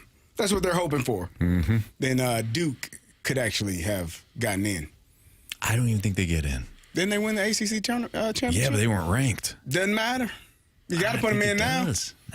No. What else? What do you think? Who else do you think they were hoping got in? Virginia? Yeah. That lost? Georgia Tech? Nah. Georgia Tech might have got in. Come on. Duke would have lost their damn mind. Well, Duke you put Miami and Georgia Tech, and we won the conference? Duke should stick to what it's good at. Basketball? Basketball and school. Okay? Okay. I don't know that they agree with that. ACC Commissioner Jim Phillips back to 24-team expanded college football playoff format on Wednesday, a move supported by the majority of leagues, coaches, and athletic directors. Hey, guys, could you imagine that call? Hey, gotta have a little call here. Do you guys have any issues, coaches and athletic directors, any issues if I go ahead and vote yes on this 2014 playoff. Not at all. Yeah. Do it. Boys, we have a suggestion on the text line. What do you got? From the 314. Says, there's no lineup out by the end of the break.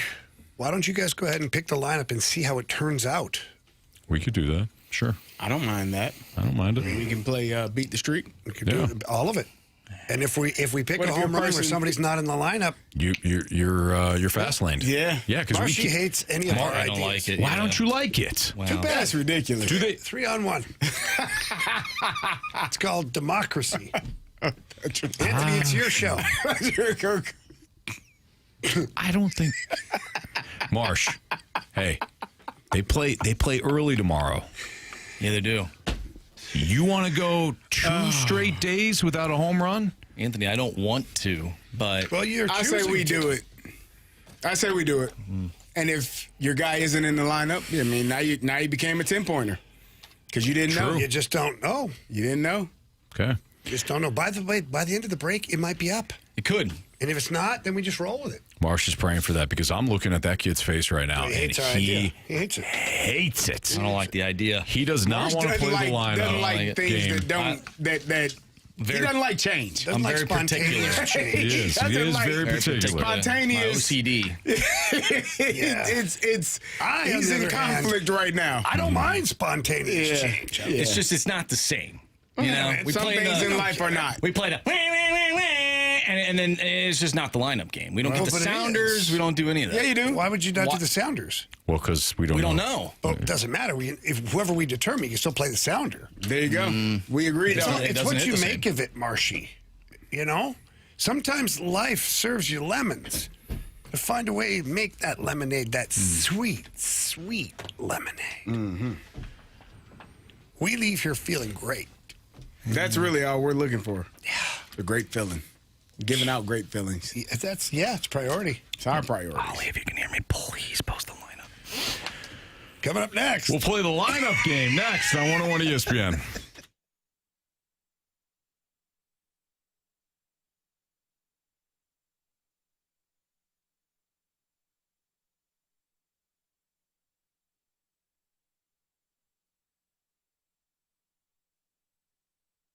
This month at Auto Centers Nissan, it's simple. More vehicles, bigger savings, and one easy location. So let's talk about the savings. Right now, 2026 Nissan Rogue, Pathfinder, Murano, and Frontier models are all available with 0% APR for 60 months. Plus, with the remaining 2025 Nissan models, well, they've been discounted up to $12,000 off MSRP.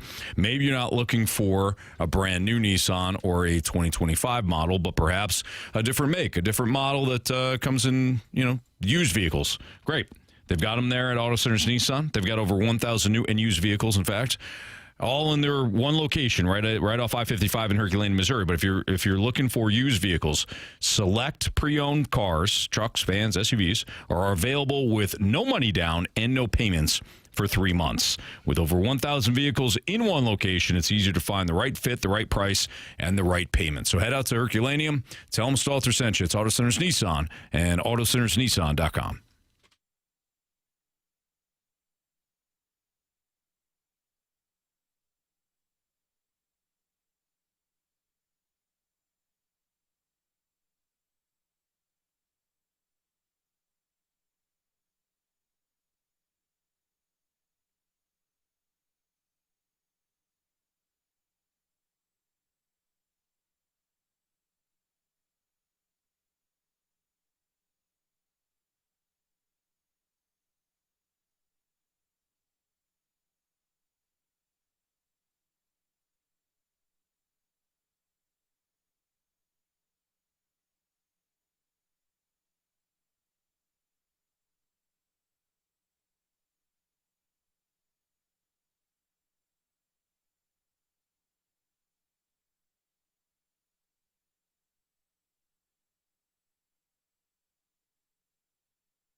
101 ESPN Sports Center. I'm Andrew Marsh. It's time for a Sports Center update brought to you by Universal Windows Direct. The Cardinals take on the Athletics once again tonight. Matthew Liberatore on the mound. He'll go up against JT Ginn. First pitch is at 8:40. Tonight on 101 ESPN, we'll have Game 5 between the Avalanche and the Wild. Pregame starts at 6:30. Puck drop is at 7. If you have missed anything from today's show, including our interview with Brad Thompson, make sure you go to 101ESPN.com or check out the free Dobbs Tire and Auto Center's 101 ESPN mobile app. Just head to the podcast page. You'll find all of our interviews and all of our shows there, and it's all brought to you by the Schaefer Door Company. I'm Andrew Marsh, and this Sports Center update is brought to you by Universal Windows Direct. You'll be saying, I love my windows.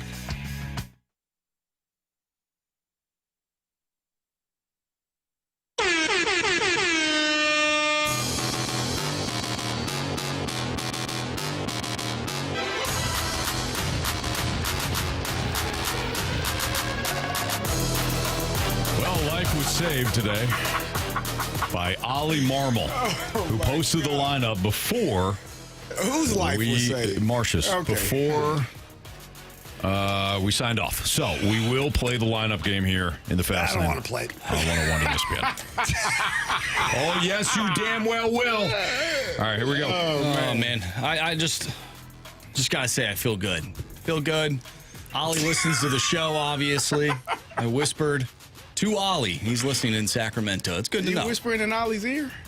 What would you whisper in his ear, Marshy, if you had a chance? I already did. Nah, I said if you had post the Ollie in lineup. this room right now and you got one whisper to him, what would it be? You're doing a great job. No, it's Andrew's question. That's a great question, Jamie. I might have to sleep on it. Oh, you're going to ask him to what? I know you're a big Cardinals fan. Marshy wants them. He wants them green seats.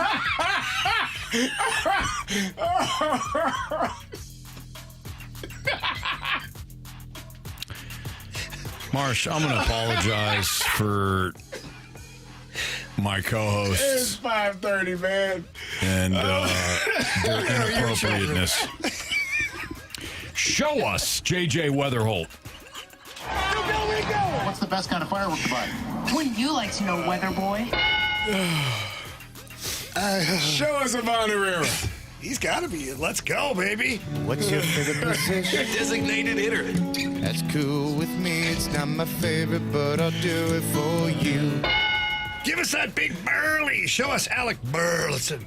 He's not some magic star. What? You're insane. He's a huge star at this specific sliver of time. Show us Jordan Walker. That one touched the ground. That one touched the ground. Yeah. What's going on there? I'm just fixing something that's been bugging me. Wait a minute. What have we here? Who's on the bump? JT Ginn. Ted's brother. Oh, Ginner. Right Is he ready? You think Nolan's back in? He got a hit last night. Pinch hit for him. Go ahead. And was a defensive substitution. You got to believe in him. Show us Nolan Gorman. We need 38 home runs, 120 RBIs. I'm ready to go in. 100 strikeouts. Just give me a chance. Oh, damn. I know there's a lot riding on it, but it's all psychological. He's gonna do that many? Show us. Mason Wynn. Shortstop. That's right. Now and forever. Forever and ever. Shortstop. We aren't in the top 10. Wait. This is bull. He's the best in the business. Best arm in baseball. Show us Nathan Church. I believe in the Church of Baseball. Good call, Anthony. Thank I you. tried all the major religions and most of the minor ones. Is this Paez? No. It probably has to be. Can't it's really Paez. catch that much, can you? Is it where are we at? 8. Yeah, it's Paez. It's Paez. Yeah. Is it not? Carey, I've said it. Okay. I've said it We 9 said times yes. now. Show Yes. us Pedro Paez. Boy, I hope it's wrong. Now, you see what I did there, kids? I didn't even try to go for that ball. Most coaches will tell you, drop down, try to block the ball, but that's dumb. This position is called catcher. It ain't called drop and block the ball like a Oh, wow. Is this, I think we're back to Victor Scott. All right. Show us. Victor Scott II, please. Feels good going fast. I guess I was going about 65 tops. See? Marshy, you didn't get one wrong. Did a good We job. would have got them all right. We didn't need a stinking lineup card for this game. We had this under control. Come on, man. We did. Run it, Marshy. Leading off, second base, J.J. Weatherholt. Batting second, your DH, Ivan Herrera. Batting third, playing first base, Alec Burleson. Your cleanup hitter in right field, Jordan Walker. Batting fifth, playing third base, Nolan Gorman. Batting sixth, the shortstop, Mason Wynn. Batting seventh in left field, Nathan Church. Batting eighth and catching is Pedro Pajes. And batting ninth in center field, Victor Scott II. Back. Stay fair! Stay fair! Go foul! I don't believe what I just saw. All right, Marsh, you're still in first place, no? Yes. All right. Let's see here. I'm going to take Ivan Herrera tonight. You son of a batch of biscuits. That was actually pretty well played. I hope he pulls a hammy. Oh, what? Come on, guys. I meant Marshall. Dude. Wow. All right, I'll take Jordan Walker. Really? Yep. Yeah, that's what I want. You proud of yourself? Yeah. I hope he is too. Thank you. Just for you. Okay. I do. No, I actually do. Hope. Give me Kyle Schwarber. I appreciate it, man. You can't have Kyle Schwarber. Kyle Schwarber's hit 5 home not even- runs. he's not playing tonight. Hope he hits in 7. in 5 straight games. Yep. It's your turn, isn't it? Or is it me? Heck no. Oh, I'm it's not dead you? last. All right. Give me that Alec Burleson. Give me Jordan Walker. Yeah, it's a problem because, see, I took him already. Oh, did you? Maybe Yeah. you missed that part, I Gary. did. No, Probably. hoping he missed it. Well, I heard you. Give me that guy. You want that guy? Go ahead. who? Come on, get that guy. Give me Nolan Gorman. Let me see. Give me Mason Wynn. Oh, wow. I should have went with Nolan though. Now Gorman's going to hit 3 games. He will. Had your chance, pal. I did. Had your chance. Now, Marsh, how do you want to handle beat the streak? It's too late. It's too late. Can't do too it. late. All right. Yeah. Well, can't we just call him on the fly? Jamie. We've been It's over so this. easy We've over been, there. We've been over this. Well, I'll work the board while you call a guy on the phone. Oh, boy. We do not. Guys, technically, hear me out. If we don't need to touch anything on the dials, can we not do it? I don't mean, make the we could. rules, man. I like the element of risk. I know that you do. I agree that you do. Yeah. We know that you do. We got time. You know what? Why don't we do this?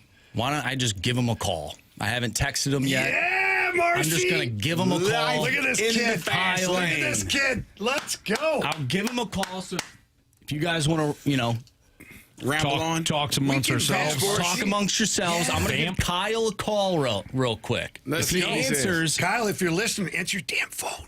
Yeah. if he answers, we'll play. We let's go. can do this All right. thing. What do you I'm say, gonna give him a Anthony? call I'm right in, now. man. You know I'm in. Anthony, I told you the kid had it in him. You know? Which kid? Marsh? Yeah, I mean, he's a kid to us. Yeah, he's freaking out right now. He's not freaking out. He's got this under control. I man. told see you that can't guy? do that to him. He's like He he's a can't- wizard on that board over there. We're fine. He can hear you, fellas.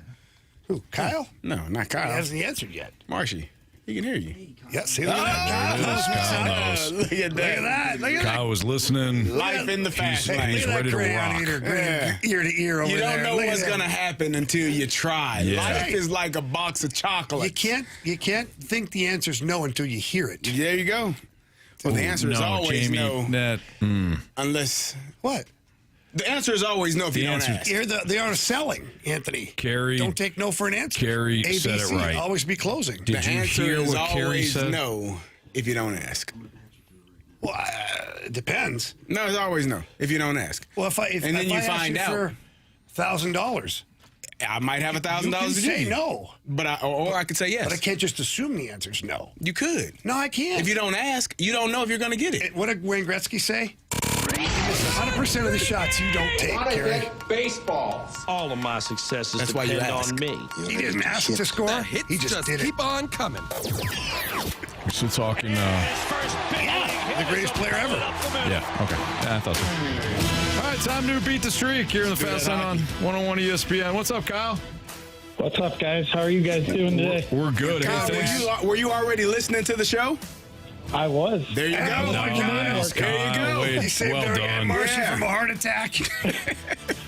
Hey, I was all for no lineups. Got to take your chances. Let's go, baby. Yeah, that's right. All right, so, Marsh, what are the latest streaks here? All right, so all of us actually got a hit last night. So Jamie and Carey have a streak of 5. Anthony, you and I have a streak of 2. And Kyle is at 1. Okay. Go ahead, Carey. Give me Shea Langoliers. Have you heard of him, Anthony? I have. Pretty good. Give me that J.J. Weatherholt, please. Who's up next, Marsh? You? Me, I'm going to go with Jordan Walker. All right, give me J.J. Weatherholtz. Nope, can't do it. No, Carey did it earlier. Yeah, he tried. Okay. You know what? I got a feeling tonight. Nick Kurtz. Let's go Nick Kurtz. Nick Kurtz. Oh. From the Oakland, Sacramento, California A's of Vegas. All right. Kyle, let's go. I will go with Nathan Church. Okay. Take Peter Church, baby. Okay. I like it. All right. Hey, Kyle, thank you for being available for us nutcases here in the Fast Lane on 101 ESPN. Hey, no problem, guys. Thanks for letting me be a part of it. Absolutely. Hey, good luck to you, Kyle. Marsh, you didn't want to do it, but we got you. Made Kyle's day. Kyle, we appreciate you. Thanks, man. All right. See you, Kyle. See you, Kyle. He's already moved on. Yeah, he is. He's on to the next. Well, yeah, he's probably. He's on Cincinnati. Well, he's probably doing something. He's probably eating dinner with his family. Right. Listen, I've got to take this call. I'm sorry. Listening to the show. Who is it? Yeah, you had to hear. You had to hear it. That's why you always listen and tell your 3 friends they should listen all the time. That's too. right. That's right. All right. We'll come back. We'll wrap up the show next on 101 ESPN.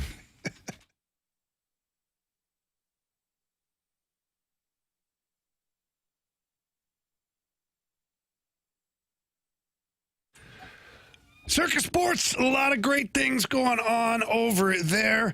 Talking about my buddy Derek Stevens, told you guys that paid a little visit to Derek and Circus Sports in Las Vegas, Nevada. It's always so much fun going in there. The world's largest sports book right there in Vegas. And also in the palm of your hand. That's right. Circus Sports is available on your phone, your mobile device, whatever it is. Just go to the App Store or the Google Play Store. Punch in Circa Sports, and then you click on the white logo. Why the white one? Because that's the one that works with the state of Missouri. You sign up, and you are good to go. So many great things going on every night. They got tight money line splits on whatever sport it is you're watching. They always have the best odds of any app that's out there. High betting limits, great customer service, and they don't cap you or block you or stop you when you're winning. Some of the other apps, they do that. Not really nice, I'd say. That's why you download Circus Sports and get involved over there. It is sports betting the way it should be. For more information on anything Circus Sports, visit circusports.com. Must be 21 or older. Gambling problem? Call 1-800-GAMBLER.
miss anything from today's show, you can always download the podcast. Available at 101ESPN.com or via the Dobbs Tire and Auto Center's 101 ESPN mobile app.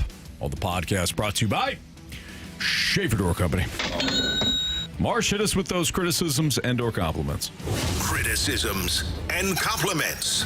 Presented by Bet365. With Bet365 early payout, you win even if they lose. Get paid out instantly when your team goes up big, even if they blow the lead later. Bet365. Winning is everything.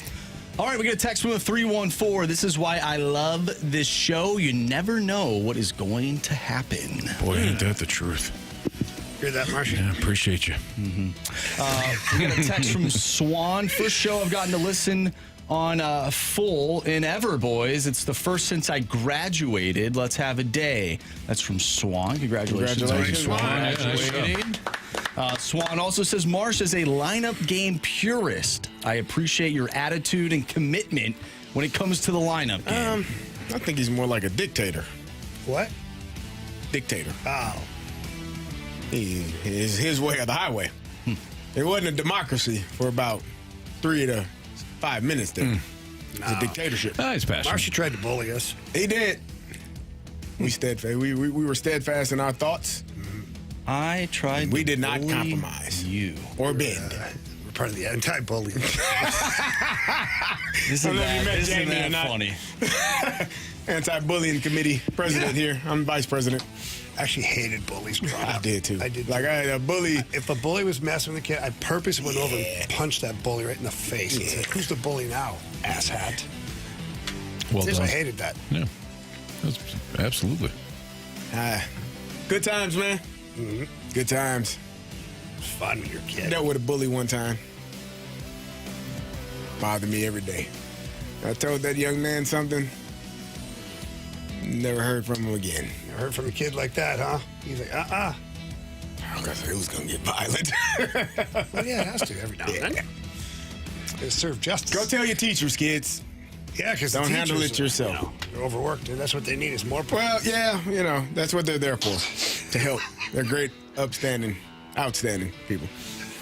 The 314 says, "Hey, Andrew, remember that life is not a jigsaw puzzle.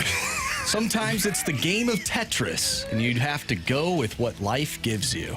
Yeah. Is that a criticism or a compliment? I want it's just, Rachel to tattoo wisdom. that. You should get that tattooed on yourself. Just Tetris down his forearm. Yes, a Tetris block, a couple of them. Right here. And that way there, every time get it on the side of your face. Every time. On the neck? Face tattoo.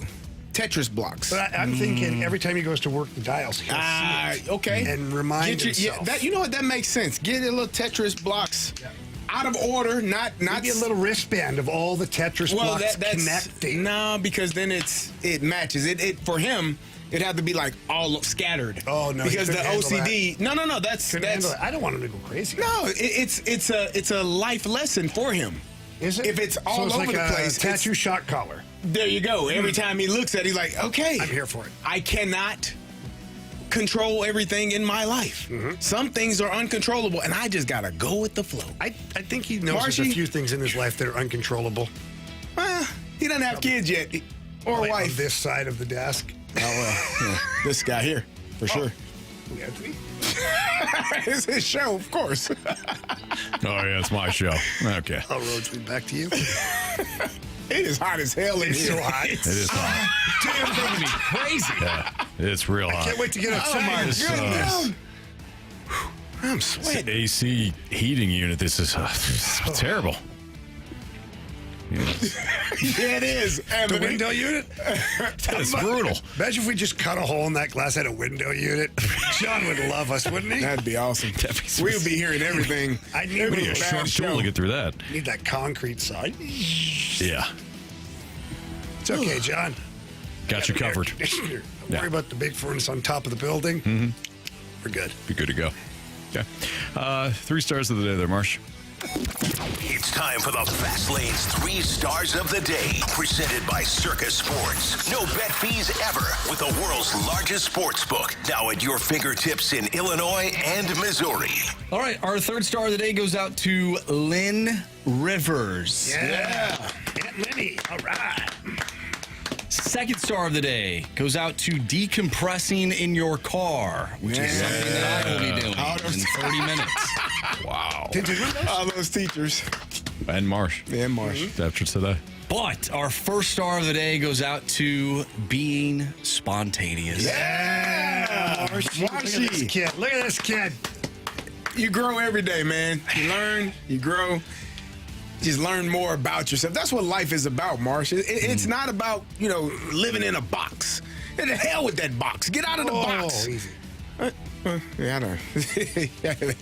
Unless you're dead. Yeah, well, Then you got to stay in that box. Really living in the box at that You're point. not living. Yeah, you never That's know. not living. Never know. You get out of that box, Marshy, and just do your thing. Yeah. What? Huh? What?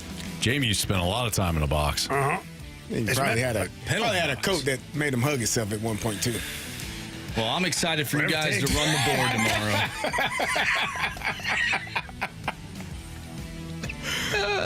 Are you out of here, Marsh? That's it. He's done. He's sick. What's up? He's done with us. He said he's not here tomorrow. Nah. That's right. You're not here tomorrow? No, I won't be here Friday. That's why you guys need a shadow. I won't be here run Friday the board. either. Good luck, Anthony. Well, hopefully the Riz show's coming in. Oh, we know that won't happen. Nah. Did they respond to any of our taunts? I saw Riz in the hallway today pretend he's on the phone. Then it rang in his ear. Hello? All right, we got instant replay from 6 to 6:30. Avalanche Wild pregame at 6:30. Puck drop at 7. For Andrew Marsh, Carey Davis, and Jamie Rivers, I'm Anthony Stalter. See ya.